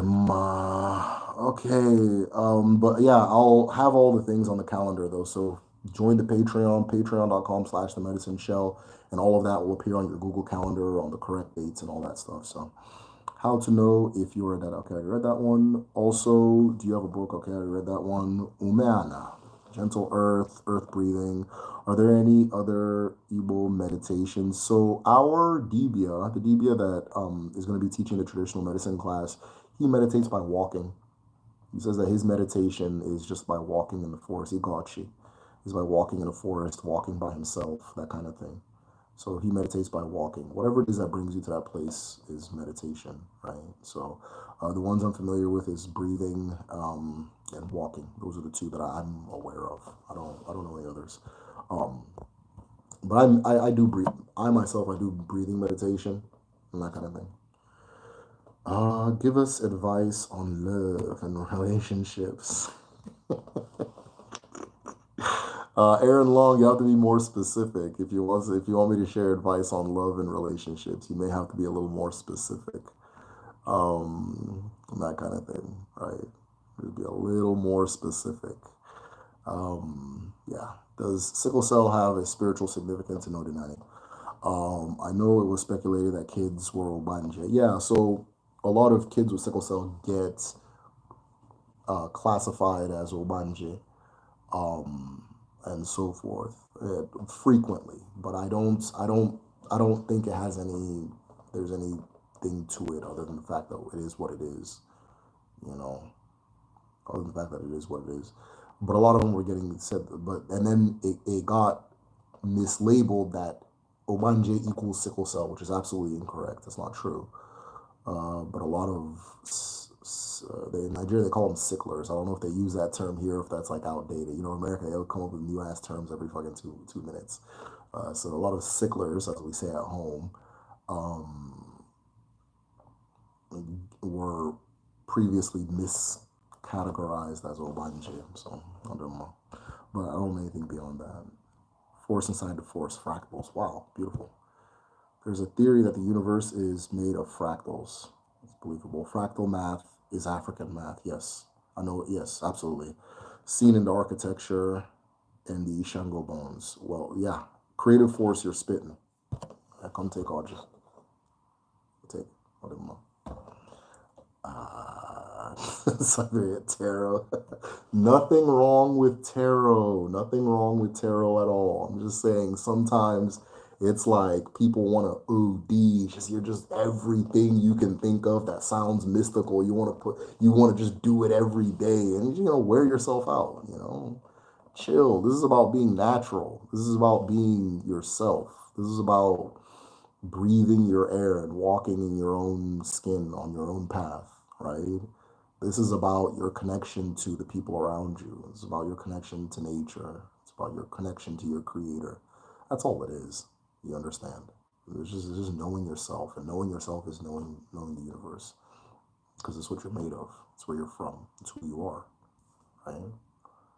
And sometimes people just want to just OD, like.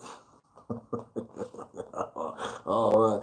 And in the Nigerian version of this is like you'll get these young people that become Odinani people, which the term Odinani, we only say Odinani because if we say Igbo now, you'd have to say Christian or non-Christian, all this weird stuff that's popped up, right? But it's just being an Igbo person. And so people want to do like, oh, I'm Odinani, and then just every day this idiot sacrificing a goat. Every day this idiot, and then all of a sudden the price of food is shooting up. People don't know why. Right? It's because of the medicine shell videos. That's why. It's because a bunch of people are watching the medicine shell. Okay, let me go kill chickens in perpetually for no reason. For no reason, right? Okay, I'll just kill this chicken. No, just sacrifice the goat. Yo, chill, man. Like, what are you doing? Chill. Your ancestors sacrificed because your ancestors were going to eat the food. You want to eat chicken. You get the chicken. You kill the chicken. You give to the earth something, the blood. You can give to your ancestors something, the blood. It's going to bleed. Blood will come. It's just what it is. It's part of it. It's part of its existence. And it's going to go to, you're going to dedicate it to something. Okay, dedicate this. And then you eat the damn chicken. That's what it is. It's not just you go to kill 15 chickens, you leave it by the roadside, which is happening a lot at home. I respect people's enthusiasm for returning to their traditions, but that's not your damn tradition. And you're not the first one to do it. Go to the elders in your community, please. Stop trying to, like, people want to, like, do something and avoid the people that, like, do it. They're not doing what you're doing. Do what they're doing. And don't think that they're doing what they're doing because they don't know something, right? You'll never, like, your elders aren't doing this. Oh, well, my elder is Christian. Do what they're doing. You understand, right? Not like the real ones, not like the ones that, like Peter Duce, right? I see him killing chickens up and down. Oh, Peter Duce is Christian. Man, leave it out. That's for society. That's for that's for the people, right? That kind of thing. Do what if you're at home. You have examples all around you. You guys got to stop this. I saw somebody do an Odinani wedding. That shit stressed me the fuck out. It was just a bunch of young people standing by a river, and the priest was officiating it. And it was just like, this is just like a Christian wedding, an African masquerade. An Odinani wedding is Ikwaka. That's an Odinani wedding. That's what it is. It's like, you're not gonna just, people think you're like making a new thing. It already exists. You understand? We've only been Christian for 40 years. This shit's still around you. For 40 years, it's not that long. It's still around you. Quit being goofy. But yeah, Ikwaka, your elders going and knocking on the door of your wife and then saying, hey, there's a beautiful flower that our son saw here and he wants to marry her. And them going, okay, they want to marry a beautiful flower. Come back on this day, but don't come back without 2 bags of cola nut, 3 he-goats, not she, 3 he-goats, 6 chickens, 5 bottles of alcohol, this and this and that. And it should be provided by that your son. If he wants to take our daughter, let him show us that he's a man. Then they go to you and they go, okay, this is what they said. This is the list. They want, you're going to buy rapa for all of the women in the Umwada. You're going to buy rapa or shoes, coin shoes, high heels for those who don't know coin. You're going to buy high heels for all of the Indianium. You're going to buy 5 bags of cola, 2 he-goats, yada, yada, yada. And then you as a man, you're going to find a way to make that happen. Okay, this one, go. Right? Okay, I've done it. Let's take this to them. Your elders take all that stuff. They say our son is, in fact, he added extra just because he has the strength. And they go, okay, sounds like you have a very serious young man here. You've satisfied all the needs. Okay, our daughter is now your daughter, right? That kind of thing. And then she comes home and you guys live together. That's an Odinani wedding. It's not all this fucking, you go to the river and start just killing people's livestock for no reason, talking about, oh, Tinubu's making things expensive. You're making things expensive. I remember my dad was telling me a story when he was in college. This is kind of unrelated. There was this white guy that he was a good friend of his. He went back to the village with his white friend when he was in college in like the 80s. And he got there and this guy's like, Eric, this is my dad's name, Eric. Eric, I don't want to go home. I don't want to leave. I want to stay here forever. And my dad's just like, okay, all right. And so he said that this guy didn't wear a shirt the entire time they were there. He didn't wear shoes the entire time. He would just, if you're going to see him, he was going to be barefoot with no shirt. He would go to the market every day. He would buy a chicken. He'd buy 2 chickens. He'd buy 3 chickens. He would take them to Njabankwo, which is the main shrine of my community, is Njabankwo. And at Njabankwo, there's like hundreds of pythons. And so you give Njaba the offering, the pythons take the offering. And this guy would just stock up on a whole bunch of chickens and just be giving chickens to Njaba, giving chickens to Njaba, right? This guy gave Njaba no less than 40 chickens. And so the women in the market all got together and came to my dad like, hey, tell your friend to and nobody can buy chicken anymore because of this guy. He'll come and just buy every chicken in the thing and just be giving it to Njaba. Like, we need to eat too, right? And so my dad had to tell that his alabaster friend to chill out, right? That Njaba hears him, he's okay. Just chill out, and so forth. But they had a falling out. He ended up never coming back because of their falling out and that kind of thing. But either way, the reason I'm telling this story is that you guys are doing too much, man. You guys are doing too much. Just every day I'm gonna go to the river and just be dumping plastic in the river like some jackass. Okay, do you hear what I said about Njaba? You give the chicken. Njaba's animal form is the python. The python is the mouth of Njaba. The python eats it. If you have fed the python, you have fed Njaba. Simple. You go to the river, you put something in the river.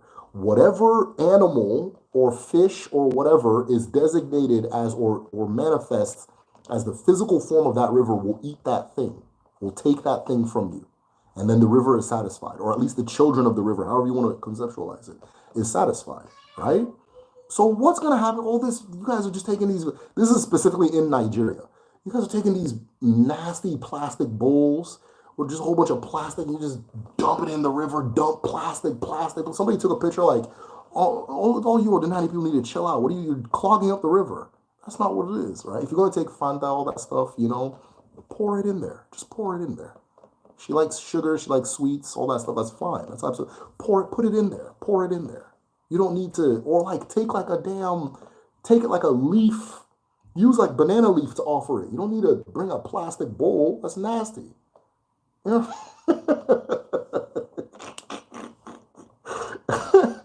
Yeah, you don't need to do all that, chill out. I don't even know how I got into that rant, but it was important. I'm glad that I did it. How is an altar built? Like what symbolic things? Okay. Adeza, you're asking really good questions tonight, so I can tell that you're paying attention. You're out here, right? So, all right. An altar is a representation of you. So my son is really into planets, and he draws and makes planets everywhere. I wish I can show you this, but the mirror is really dirty, so it's a little embarrassing. So over here, he has the sun, he has Mercury, Venus, Earth, Mars, Jupiter, Saturn, Uranus, Neptune. He even added Pluto. He insists that Pluto has to be a part of it. And he made a little asteroid belt. He made it on my wall here. Again, I can't show you because it's real smudgy, man. I'm trying to look like a professional, trying to look like a leader of the damn people, right? And so he made a little mural of the planets, and he looks at it, and that's how him looking at the planets and that kind of thing. That's what you're doing when you're building an altar. That's what an altar is. So you have to understand you as an Ezumezu. You are a universe. You are an entire galaxy. And what you're doing on the altar is you're representing all of the different parts that come together and make that galaxy, right? So typically an altar is going to have something in the center that represents you as a person. I use an Olmec head, right? And then from there, you have something that represent your different ancestors, okay? So if you know the name of one ancestor, you can have something there, another thing in an ancestor. Since you're a woman, one of the things that women have on their altar is a palm branch, like a palm branch. So however you want to represent that. I'm not a woman, but I have like palm pictures all up on my wall. Hold on. Palm. So women will use a palm branch, and they typically, like if it's a married woman, if you're a married woman, you will bring a palm branch from your ancestral home or from your father's village, where you were born and you were brought up, like where you're, that kind of thing. You'll bring it from there to there and that kind of thing. Another thing you can, and then of course you have, a lot of my videos are talking about these different components that make you. So one of the ones that make you, like as a woman, is your omumu, right? Omumu is that portal by which things enter the world, right? Omumu is linked to fertility. Omumu is linked to growth. Omumu is also linked to creativity, abundance, wealth, just making something happen, manifesting, that kind of thing. So it's just a mound. You'll have a mound, right? Like it's done with a mound. If you can get a mound of earth from your ancestral home, that'd be good. Otherwise, you can just use like a pyramid. You can use anything that has that mound-like shape of a pregnant stomach, right? And you're just representing you however you want to. Now, this is the basics. So I'm giving you the training wheels, right? Over time, you're going to make changes based on what resonates with you and what makes sense to you. Don't go being one of these people that, okay, I'm going to put a shoon and this is going to be shit and I'm going to have the fucking cards and I'm going to have the fucking shit, the crystal. You understand? Like, know what you're doing as you're doing it, of course, but do what resonates with you. Now, if all that stuff resonates with you and you do it and you're in the spirit and you're ginger, that's fine. That's perfectly fine. Nobody think that I'm telling you not to do all those things. Some people's altars are going to be very elaborate and have a lot of stuff. Some people's going to be very simple. I'm not saying everybody must do the same thing. I was specifically talking about those people that jump into everything that they think feels a little mystical, then they get freak out and run back to church, right? That kind of thing. If you can see whatever it is that makes them freak out and still stand strong, you're fine. Do whatever the fuck you want, right? You know, shit, I might make some tarot cards, you know. Oh, that gives me an idea. Right? I'm not knocking down anybody's thing, right? That's cool. I think you guys know my humor by now. I don't need to explain myself too much. So yeah, the you're making a representation of you. It's going to be something in the middle that represents you, something that represents each of the ancestors, you know, because those are all things that make you. Those are the planets in the soul in your solar system. And then I have something that represents my agun, right? As a man, I'm going to be getting an ikenga, but I don't. I want to go home to get it. I don't want to just, I want to go home and get it, and I can go through the whole experience. As a woman, you'd have the omumu, the aqua, the omumu, the fertility, that kind of thing. Um, and that's really it. You're just representing yourself. Like I said, you're gonna follow. You may follow my instructions and do it, but after a while, you start. I don't want that there. That doesn't feel right. Like I always tell the story of how my altar came alive for me. So I had it on a table, and I'm by nature, I grew up a skeptical, agnostic, atheist kind of person. I was like, dude, this is stupid. It's just a bunch of what? But by nature, everywhere I live, I always make a garden.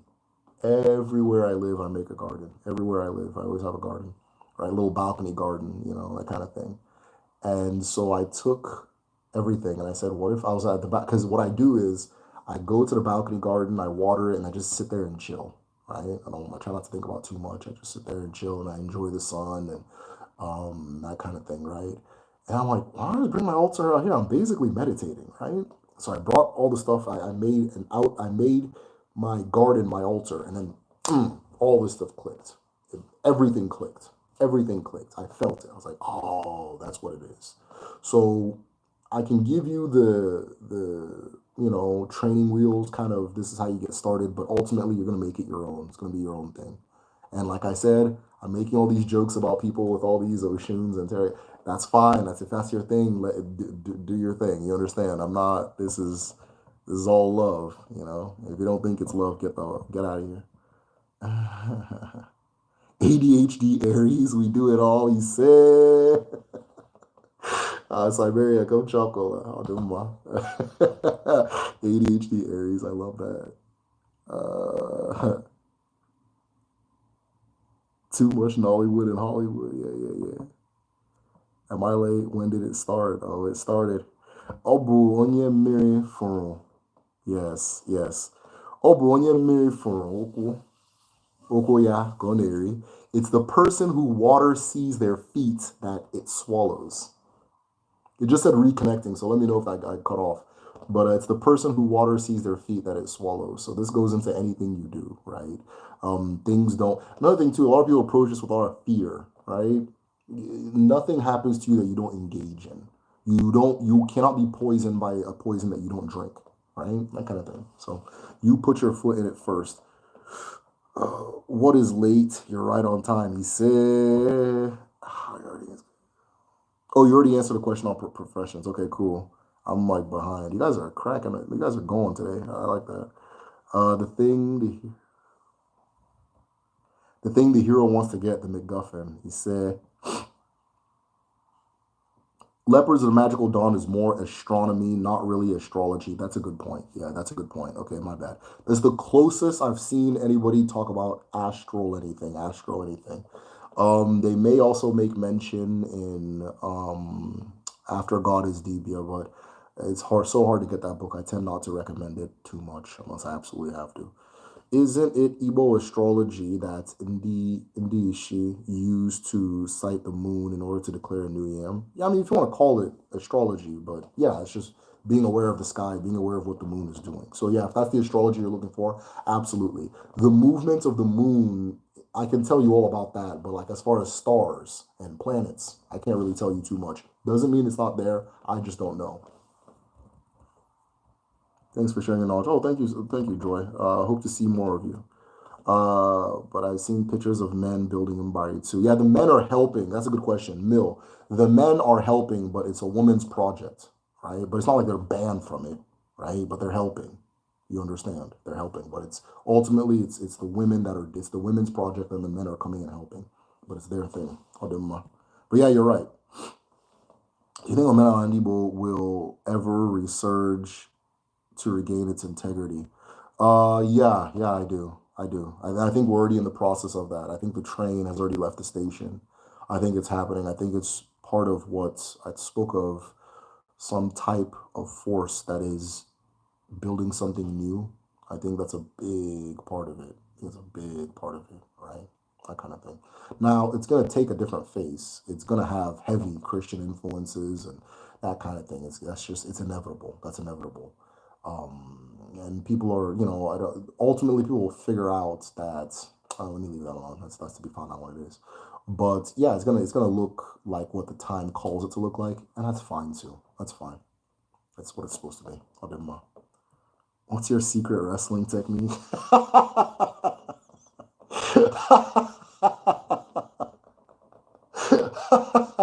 My secret wrestling technique is the Steiner recliner. Yeah, once I hit you with that Steiner recliner, it's over. Every day they're killing things without forming any relationship during a golf fall, waste of time. Yeah, just killing chickens, killing goat, killing chicken, killing goat, just over and over. It's like, damn, dude, chill out, man. Damn, like, my blueprint for the modern day computer was created by an Igbo man named Philip Emegwali. He utilized our prior understanding of the universal field of energy, Igbo Ukwu Torus model. Yes, you guys Google Philip Emegwali. What Emeka is currently saying is 100% true. Is 100% true. The modern computation comes from everything I'm discussing. So I can tell you guys, I'm not talking about belief. It's not belief. This is science. Greetings, Mazi. Please tell me more about doing aja with a bird. Depends what you're doing the aja for. I wouldn't sacrifice anything you wouldn't eat. So like vulture, things like that. But it depends what you're doing the aja for, and why, right? And why. And, 99% of the time, if you just go do the thing, it'll be fine. You have what it takes to do the thing.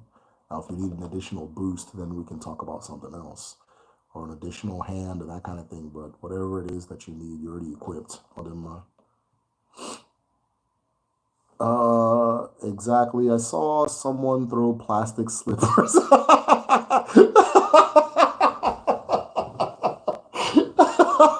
Yeah, what man? What spirit wants your dirty ass slippers? Yeah, throw your slippers at me. See how I'll react. I'll headbutt you. I'll do my. What? Oh god, that's sad. Yeah, you guys gotta quit putting plastic in the water. And I'm glad a lot of the Odinani kind of channels and platforms online. Everybody seems to be speaking out against this plastic issue, so it'll eventually die out. I know my people. I know that what tends to happen is anytime something ignorant starts, we're like Americans. We go super hard, and then everybody just goes, "All right, knock it off," and then it ends. So I know that it'll eventually end. So we just gotta keep telling them to knock it off. So that's why I'm ranting so much today. What would you do spiritually if you've been blackballed physically? What is this, Amanda Seals or something? I don't know. What would you do spiritually if you've been blackballed physically? Oh, no, there's a lot you can do. Okay, so there is a lot you can do, but it's a little bit above my knowledge level. Or let me not say knowledge level. It's not what I do. It's not above my knowledge level. It's just not what I do. So if we do have a dibia, which is a shaman, whatever you want to call it, a traditional doctor who will help you with that, because that sounds like it needs some type of implement to resolve. But absolutely, that's just like a clearing your path. So things are in your path. You need to clear that path. It'll manifest spiritually and physically. You've noticed the physical There is absolutely a spiritual component, and so the DBA can do a reading and figure out exactly what's going on, and then give you kind of the instructions of what to do next. So if you're interested in that, just message me or like, trying to think of how else. Patreon, Instagram, however you can best get a hold of the medicine show, and we'll walk you through that. The cards can be designed if you need, although they don't decay. Cards lack fourth dimension traits of time. Cola Nut does not lack this. Creative force, man. I like the way your mind works, man. That's dope. That's dope. Yeah, no. Yeah, okay, creative force. Let's talk. I don't, I hate to be the person asking someone to do something and then tell them to message me, because it's like one of the things that like, I'm just like, bro, what are you talking about? But if you can message me so that we can get the process started, I think it'd be a cool idea. I actually had the idea to put like there's the world card, like the tarot, there's the world. I want to redesign that and just put it as Uwa or Allah. Sorry, Allah. And then just redesign that kind of thing. And so if I can get like an inspired artist, like somebody who's really got a vision, let's make it happen. Let's go. You're a fellow Aries, right? Yeah, you can't tell. Our birthdays are soon. Yeah, my birthday is very soon, as my son constantly reminds me. Yeah, my birthday's coming up very soon. Our birthdays are, yeah, cool. Phoenix Indigo, do you, don't answer if you're uncomfortable, but do you want to share what day your birthday is? Mine is the 4th of April. So very, very soon.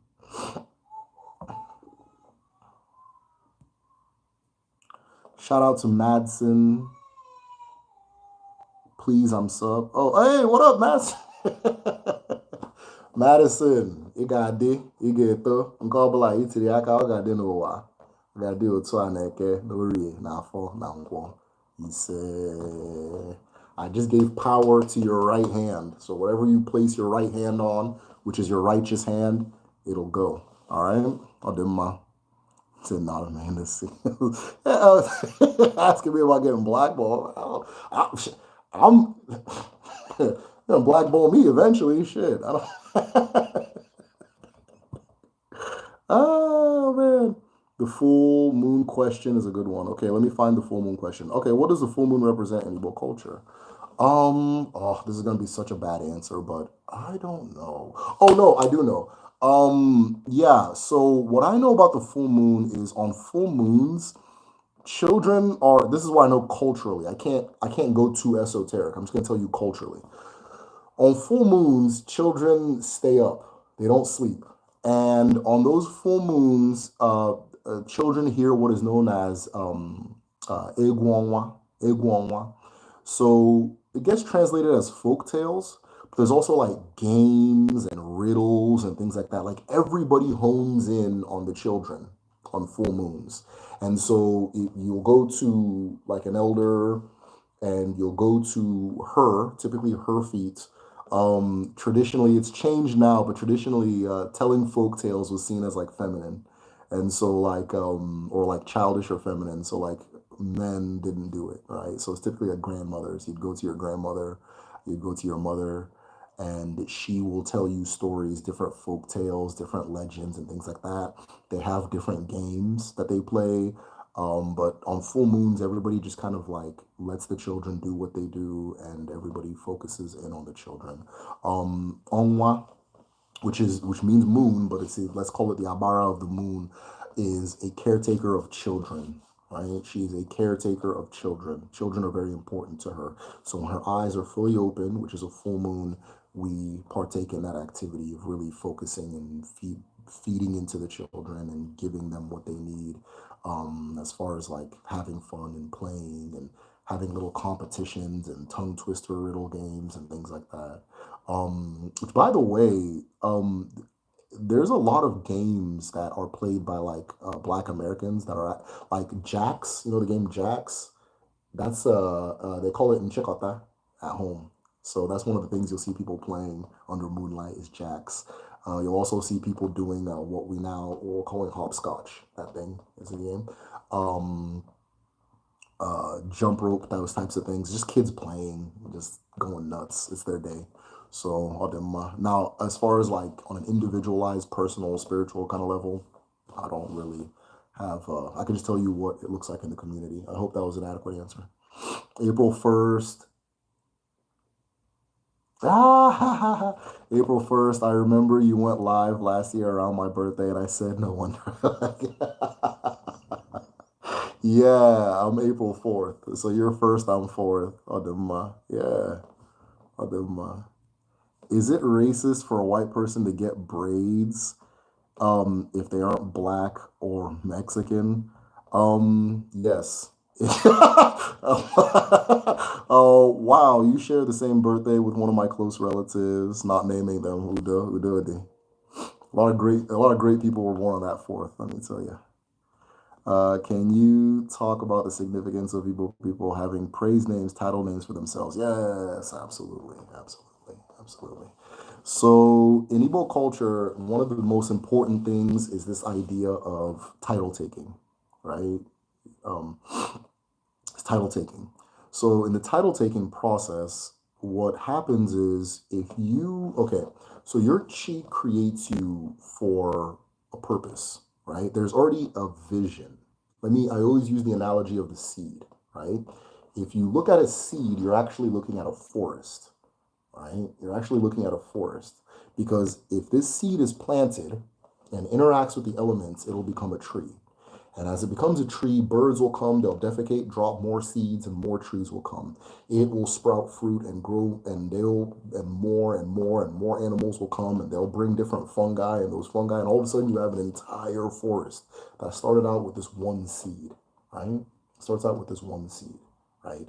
In Igbo culture, that manifestation of the full form, right? I think in English it's called theophany, the seeing of the God, right? The seeing of the God.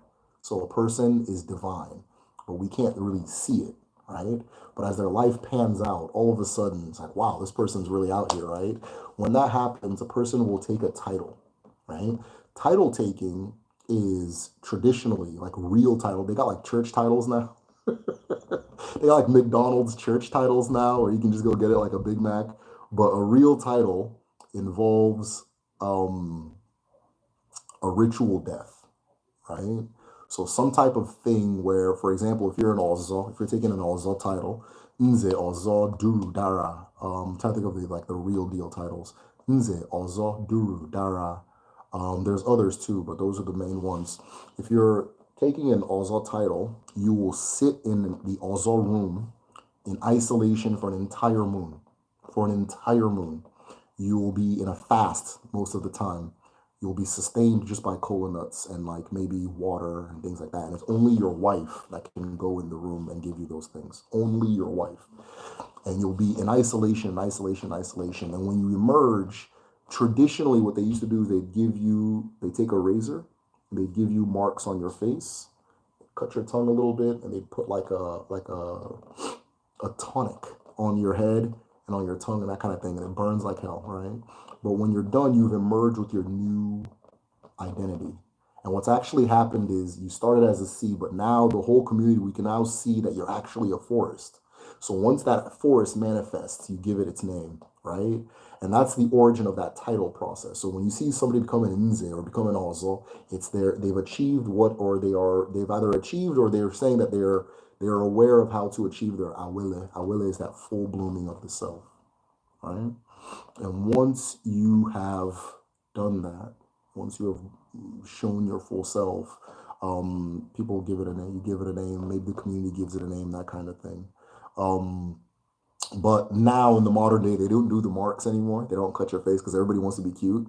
So they don't cut your butt. They don't cut your tongue either. That's in a lot of places. If you get a real Ozal title, they'll have you do that. It's very expensive. It's the same thing as the traditional marriage where they want to know that, okay, if you're really out here, whatever we ask you to bring, you should be able to bring it. So bring us 6 cows, right? Cows about 700. Well, the naira's off, but like from last remember, 700 to like $1,200, depending on the cow, that kind of thing. Back then, now it's probably a lot cheaper because the naira collapsed. But bring that. I think like in some communities, it's like $10,000 to do an all-star title, right? So, but if you're man enough, you should be able to. That shouldn't be an issue. So being Igbo is very expensive, and so, that kind of thing. And so that's when people take titles and that kind of thing. So a lot of the more like the cutting and all that stuff, that's not a part of the process anymore. But yeah, that's what it is. And so people take those names because really they're giving you the name of their chi, if that makes sense. They're giving you the name of their chi. And it's usually like, because it's like now I'm one with my chi. Now you can see my chi. Now you can see the forest, right? I told you all when I was a seed, I told you I was this forest, but now I'm here. So from now on, we're gonna call me Ubu if you want. From now on, you're gonna call me Ubu if you. We're not playing with anything else. So that's really what that is. So I didn't mind. Praise names. Difference between Agua and Chi. Man, you guys are cooking tonight. What's the difference between Agua and Chi? Do you need to speak to your Chi through your Agua? Oh, that's a good question. Your Chi, how do I explain this?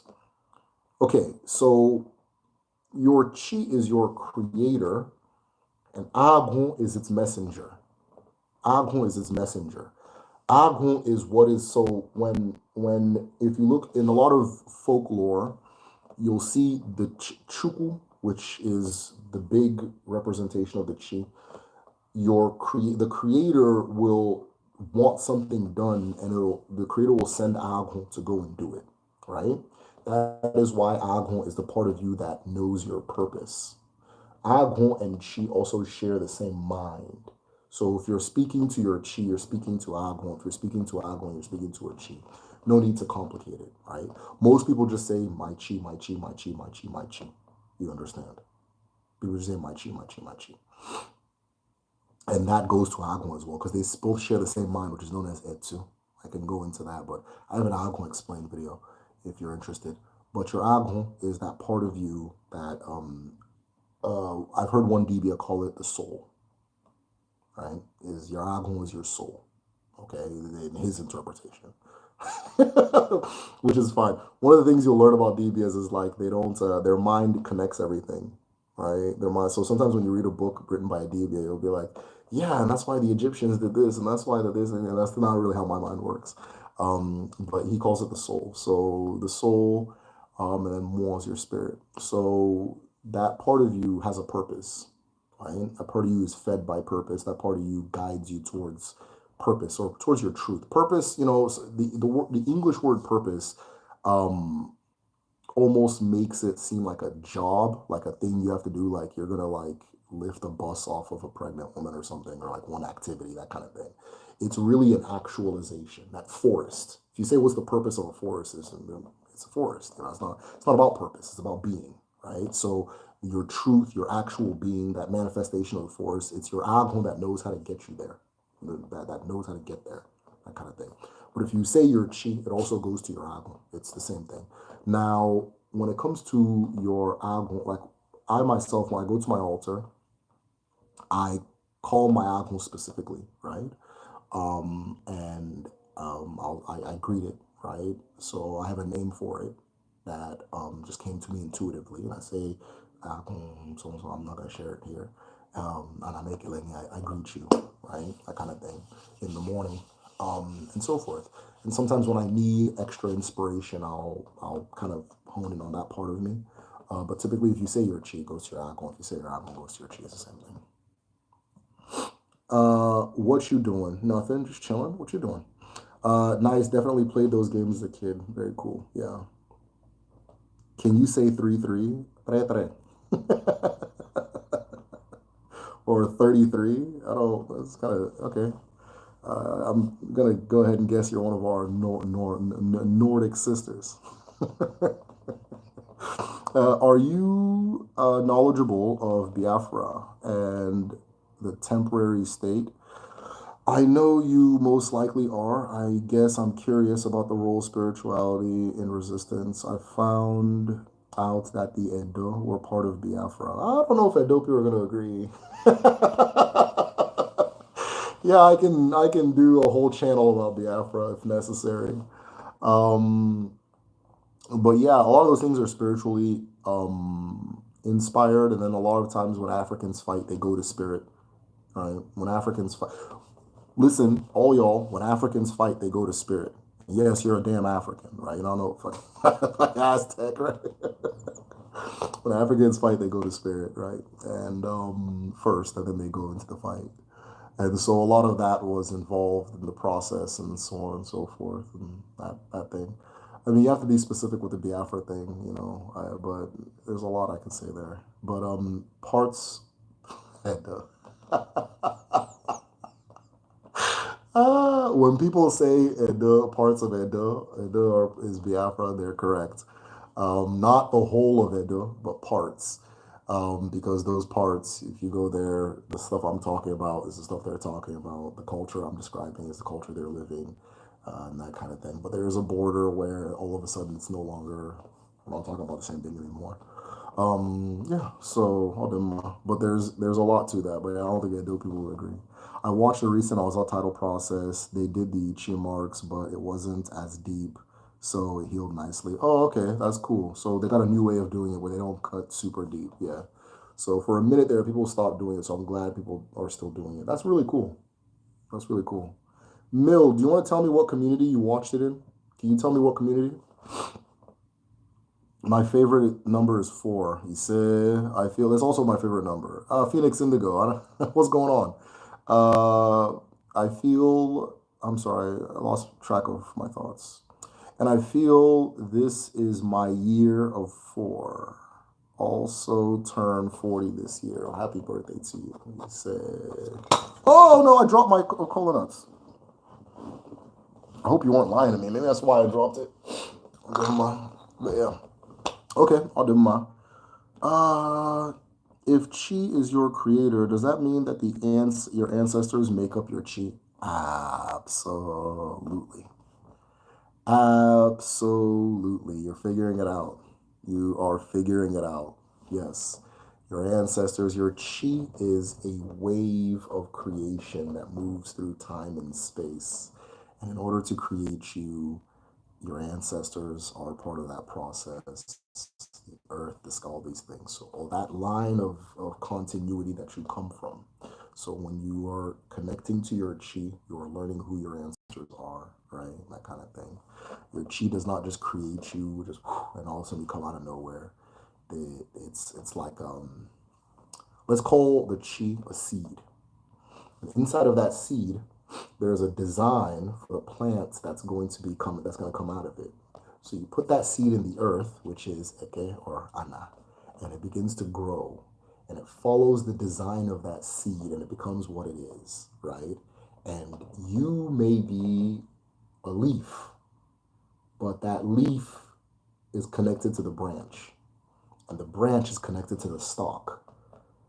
And the stalk is connected to the roots, which take you back to where it came from.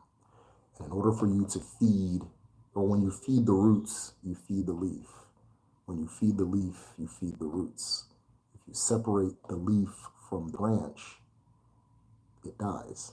If you separate the branch from the root, it dies. If you separate the stalk from the root, it dies, right? And it's not just the leaf that dies, the root dies too. That's what it is. That's what it is. I will it. I will it. I don't know. In the village library, I love the village library. In the village library, are there any books that best incorporate Nzu in your daily and weekly altar activities?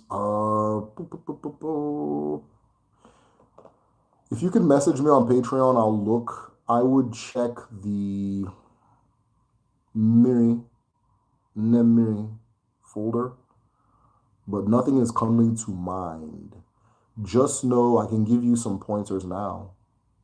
Nzu represents water, right? So symbolically, it's used. I'm going to be sniffing. People are going to think I got the sniffles. Anytime the weather changes, I get the sniffles. So I'm not one of those, right? But if what was I gonna say? I don't even know why I went there. if I lost it. Nzu, yeah, Nzu represents water, right? It's water. That's what it is, right? So people will use Nzu to represent cleanliness. So anytime in your, it's a language. All of the symbols that you're using, it's a language you're speaking, right? So Nzu says clean. That makes sense. Nzu says clean. So people, you'll see a dibia or like a titled man, they'll put Nzu on their feet, which means their feet are clean. What does my feet are clean mean? It means I'm on my path. I'm on my divine path. I'm not on somebody else's. I'm not going in places that desecrate me and my chi. I'm not going in places that make me less than what I am. I'm walking where I'm supposed to walk. That kind of thing. They'll put Nzu on their hands and say, I'm not using my hands to commit evil. My hands are clean. My hands are free of abomination. You'll see they'll put Nzu on their eye, which means their eyes are, not just their mundane eyes, but their spiritual eyes are open because they've cleaned the mess out of their eyes, their way. They can see the truth, right? So you'll see some DBs, they'll do a strip of Nzu. They'll do one Nzu here, that kind of thing. They'll just do two patches, however you want to do it, but it's saying that you've cleaned the illusion, the mess out of your eyes, and now you see the truth, that kind of thing. There's a lot I can say about Nzu. There's a lot I can say about Nzu, but that's one of the places to begin. It represents water. It can be offered in your altar, right? When I have Nzu, I'll crush it up and I'll sprinkle it or I'll blow it on my altar just to represent cleanliness or to whatever I manifest onto it to set it out into the universe, that kind of thing. So it can be used as a means of manifesting, of letting something into the air, right? That kind of thing. You can also speak into water, do the same thing. Sometimes you see like a lot in Santeria, they'll drink, yeah, the same thing, right? So yeah, you're just saying something and you're letting it out, that kind of thing, or so forth. But it represents water, represents cleanliness. So if you can tie all that, if you understand that as a word, right? You can use it linguistically to say whatever you need to say at the given time. Hope that was a good answer. Edo part of Biafra. This is news to me. Not the whole. If you want to talk about Edo State, so there's like Ibanje. There's places that are like Igbo-ish, but it's controversial. Not the whole Edo. Not the whole Edo. That's kind of crazy, right? Benin, no, they're not Biafra. That kind of thing. If Ishan wants to join, we and they know why I'm saying what I'm saying, but it's their choice. But yeah, when they say Biafra, they mean it's like a cultural zone, right? It's a cultural zone. And so when you're in it, you know you're in it. Then when you leave, you're like, okay, I'm somewhere else now, right? That kind of thing. And so some people in the cultural zone don't necessarily belong to the same nation. Like there's the German cultural zone, but Austria is its own country, right? That kind of thing.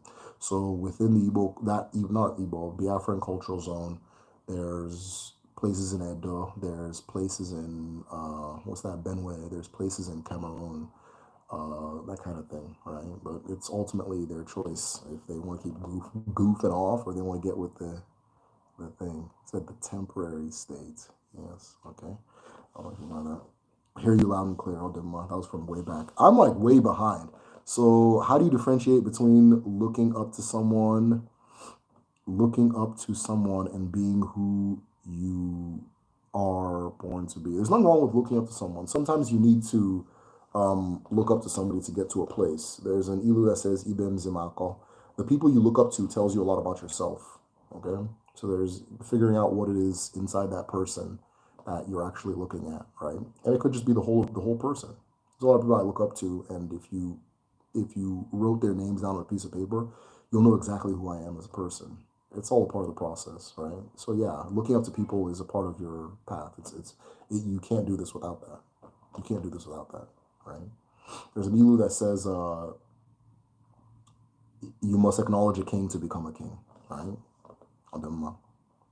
I also have a name that came from a dream after I requested to know. Interesting. I'm still unclear on whether it is the name of the Agun itself or the name of the last incarnator. Lota Cheka, you will find out in due time. If you are a recent, let's say, arrival Igbo person, you can figure out who you reincarnated from. It's common knowledge at home where you're from. You can ask your parents if they're being goofy about it. Just stand your ground, get the answer. If they don't want to tell you, start talking to your uncles, your cousins, your aunts, your grandparents, if they're alive, ask them. It's common knowledge at home, right? It's common knowledge at home. So when you, like, if you go to your community, some people will call you the name of the last person you were in your previous life. Like if we go home now, my son is my grandfather and my daughter is my grand aunt. And so if we go home, they're gonna hear that name. They're gonna hear the names of those two people. Like people refer to them every now and then, right?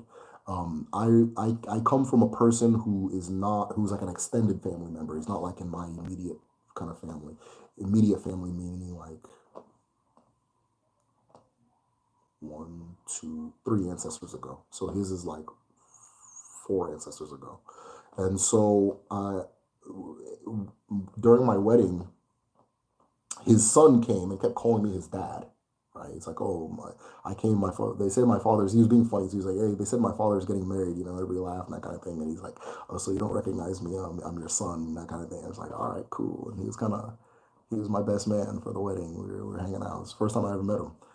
So if you go home, you have experience like that all the time. People know. So if you're like parents are acting scary, which sometimes they do, either stand your ground or ask somebody from home. If you're like recent arrival Igbo person, you can't do this without your community. So all this like, all these people add me on Facebook. I don't want to add them. You're gonna have to hit accept a few times and ask them some questions, right? Because they're gonna have more answers that are specific to you than I would. But yeah, you can't do this without your community. A lot of people trying to do this and bypass community and bypass family, and that's part of that doing too much that ends up making this whole project a failure for people who take that route. I also have a name that came from a dream that okay, I read that. The student must come from the last family. He said it was Newi. Yeah, anything. Well, Newi's so damn cool. Like I really respect Newi because Newi never got into all this foolishness and identity crisis that everybody did. And when I was younger, people used to be like, "Oh, Newi, they're like backwards. They don't know this. They're all Guego. They do all Guego, yeah, that kind of thing." Because they still kept their traditions pretty strong. And now they build their own cars. They build their own damn boats. They build refineries. They do all these things that nobody else can do. And nobody knows why it's them. But I can tell you exactly why it's them. They're just doing what their ancestors did. That's all it is. It's just a modern version of that. Because they didn't sever the root. They didn't sever the root. So yeah, of course, you're going to see a real title ceremony in Newi. I believe it. Now they're, oh, Newi has all the millionaires. Newi has all the billionaires. Oh, I know why. There's a difference between that place and everybody else. And I'm not saying that everybody else doesn't have their own thing. Like I think a lot of the communities have, like most communities, have done unbelievably well for themselves given the circumstances. But you know, Newi has this reputation, but there's a source, and they know that's where it's coming from, right? I seen that Nedo is the main is the spirit of the land of Newi. They built her a mansion. They built a big ass mansion for her. I don't know if you guys have seen it. It's like a big ass, I think 2-story house, that kind of thing, and so forth. Well, the rest of them are like trying to keep random pastors from burning their own. They built this big ass thing for her, right? And they keep growing and growing and growing. It was a village. It's a city now, right? Some people say it's overtaking Onitsha. So I don't know, man. You know, how can I better figure out what I'm supposed to be doing in life? I have many desires to become a debia, to dance, to help people. So don't narrow yourself, right? Don't say like, oh, I have all these different things. Which one do I do? Start moving in the direction of the one you feel like doing now, and the rest will come. You'll see why you wanted to dance. You'll see why you wanted to become a DBA. You'll see why all those things will come. But just start moving. Just start moving. Start going in one of those directions and go with your full Ikenga. There's an Ilu that says the ram enters battle head first. Go full force into one direction. You'll see why you wanted to do all those extra things. I have this very scattered, very random pantheon of interests, right? My interests are like they don't, you're not going to find another person with that exact pantheon, right? That exact whatchamacallit. And then as I'm doing what I'm doing now, all of a sudden, oh, that's why I like that thing. Okay, oh yeah, that's what. Okay, I can be that thing and this thing. In fact, they're the same thing, and it starts making sense, right? So it's never just like, oh, I'm going to be a dancer. No, I'm going to be a DB and a dancer. Yeah, go be a DB and a dancer, but do move towards it. Just start moving. You'll see why it makes sense. A lot of DBS can heal through dancing. A lot of DBA work involves dancing, right? A lot of DBA work involves dancing, right? To make money. It's not off the table. Go for it. Go for it. I'll do my. I want to know what can be done for better understanding. Of course, I can consult my ancestors. Take the number one thing to do is start taking the action. Your ancestors are your elders, right? So if you know how our people are. If you go and you're asking them questions up and down, and your mates are already moving in the direction they're supposed to move, and your mates are growing, they'll tell you to get the hell out of their face. You know how Igbo people are.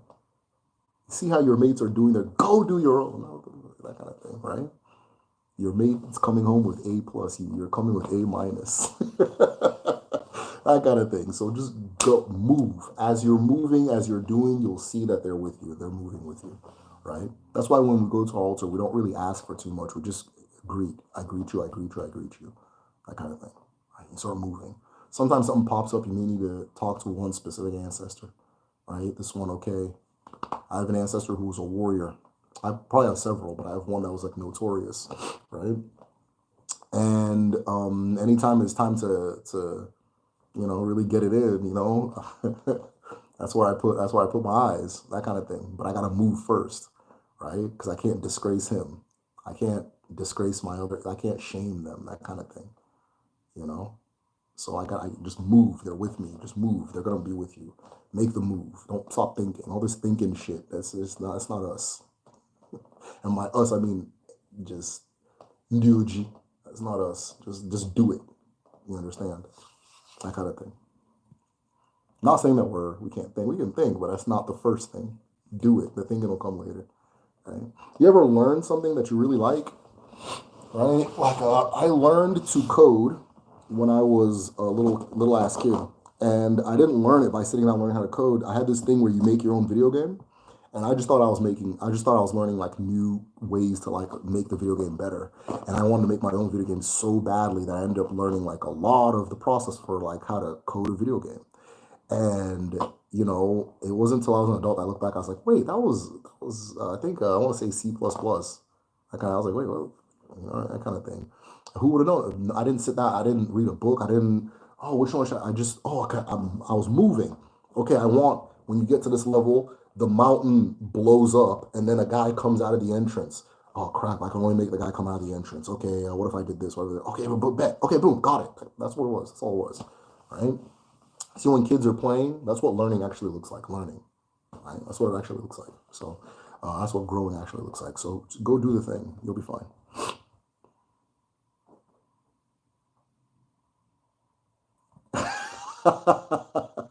Farm Boy says, nice. Been strolling through 20 streams and you're the first normal person. Cool.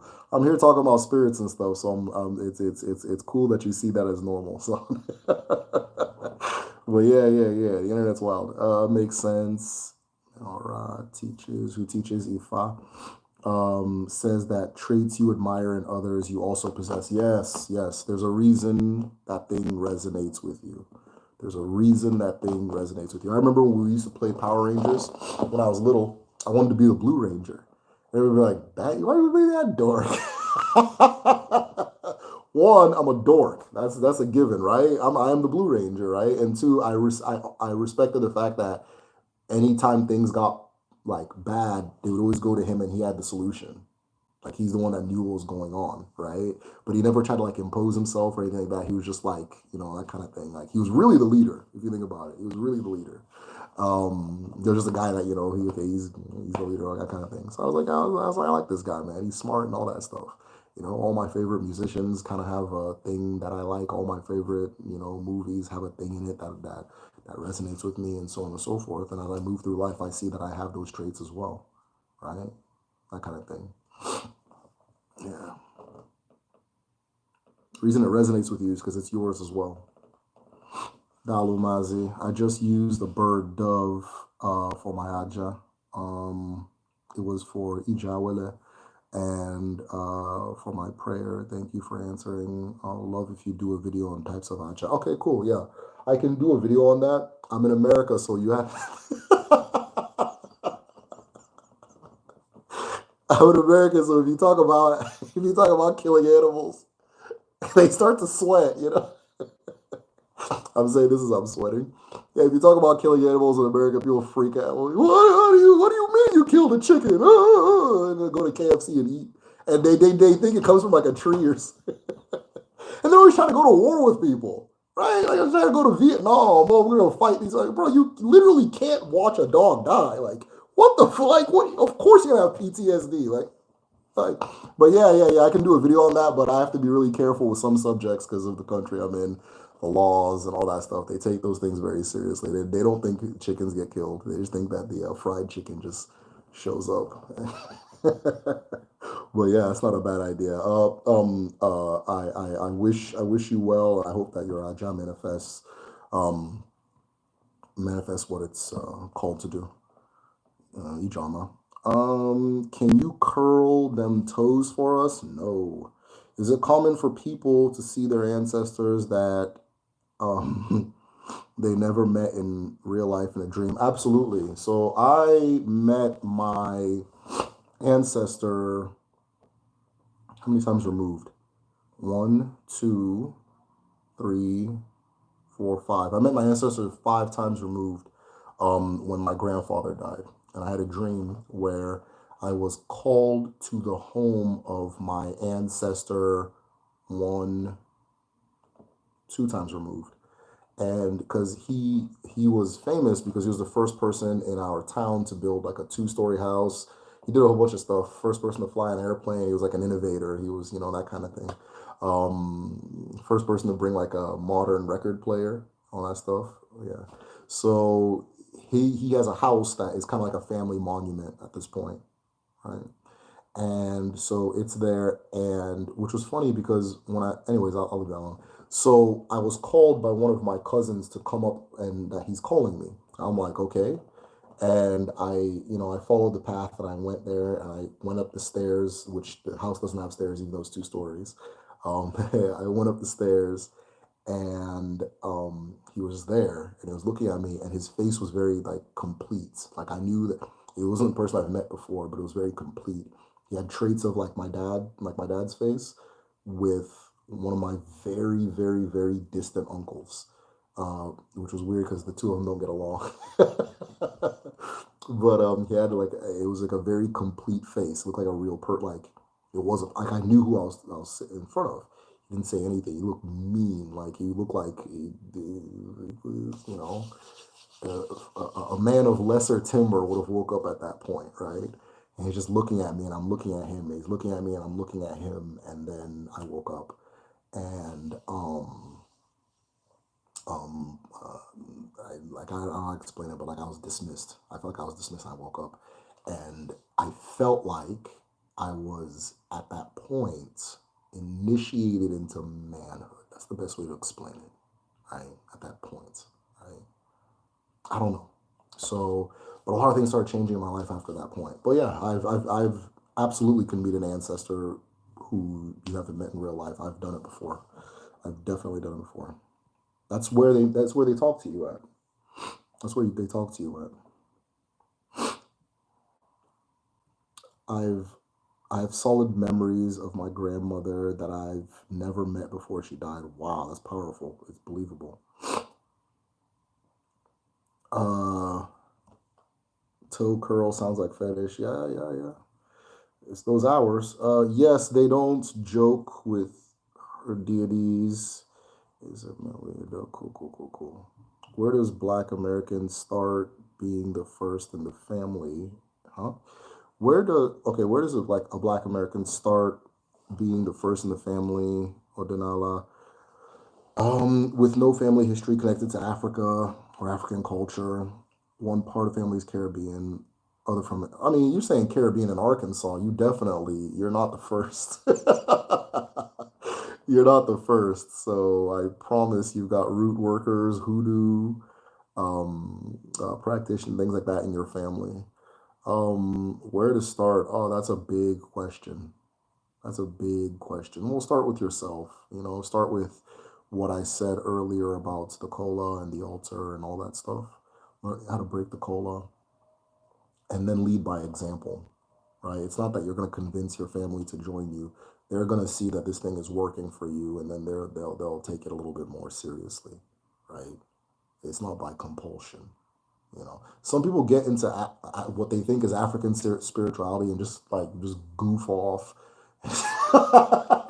just goof off and make the rest of us look funny. So hold the all with honor and show progress. And there's an ilu that says Madu Buchibe, a person is a chief of their peers. If you're moving in a direction that makes sense to people, they'll move with you. Nothing is done by compulsion, right? Then, yeah, you're fine. That's really it. Some might push back. They'll be like, what are you doing over there? Some might be interested, but ultimately it's based on who you are as a person, right? Forget what is written on the vehicle's body, enter the vehicle. Yes, forget what is written on the vehicle's body, enter the vehicle. Ah, wow. I don't want to drop my cola again, otherwise I'd offer you.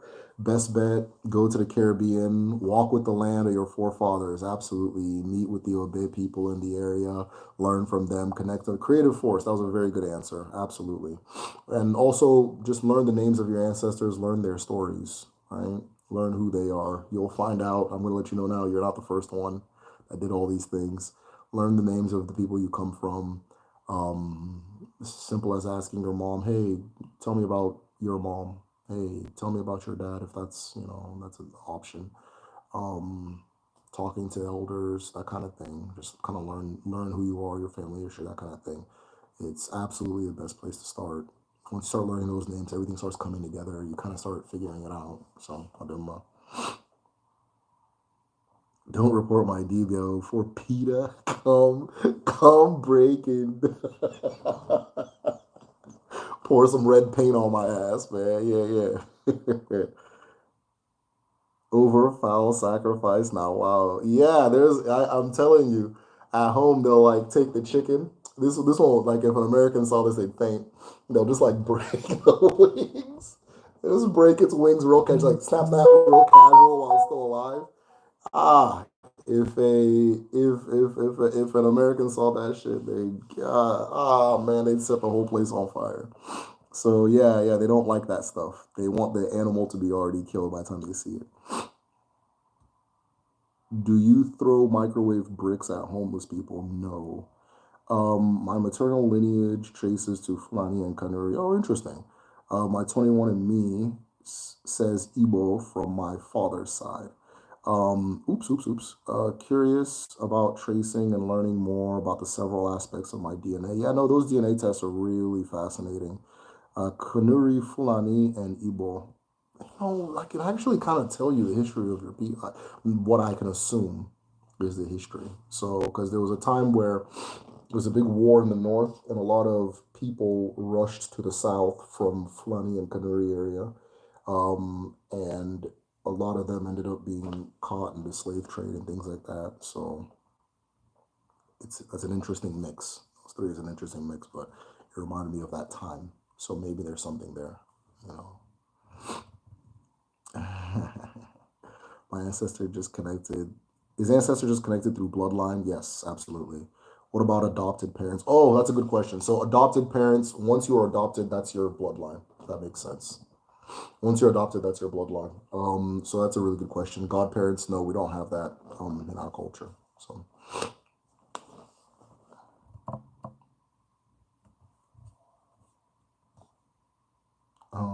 had this dream about a group of people who were dancing. Felt like a triumphant war dance. They were marked with Nzu on their faces and all. It was frightening and empowering. That's dope. You can't gonna thought that's dope. I like that.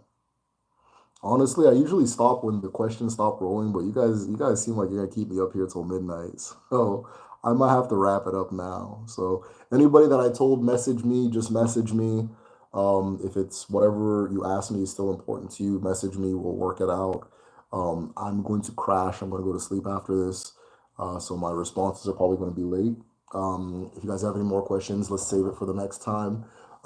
Just reminders, we are starting the traditional medicine class April, I can't think right now, at the end of April. And it's filling up really fast. So if you're interested, go to www.kedu.me.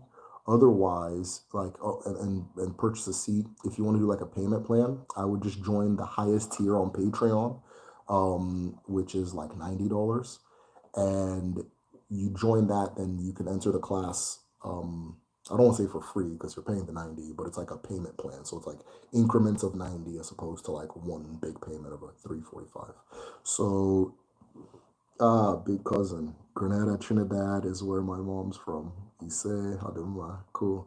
All right, guys. And then, or just come hang out on Patreon. We're having a group study in the morning tomorrow. A topic has not come to me yet, but it will, and it's always really good. So, that being said, Higadi, Nogaito, Kobla, Unotiaka, Hogadi Nowa, Hogadi Otwa Neke, Nurie, Nafon, Nankwa. He said,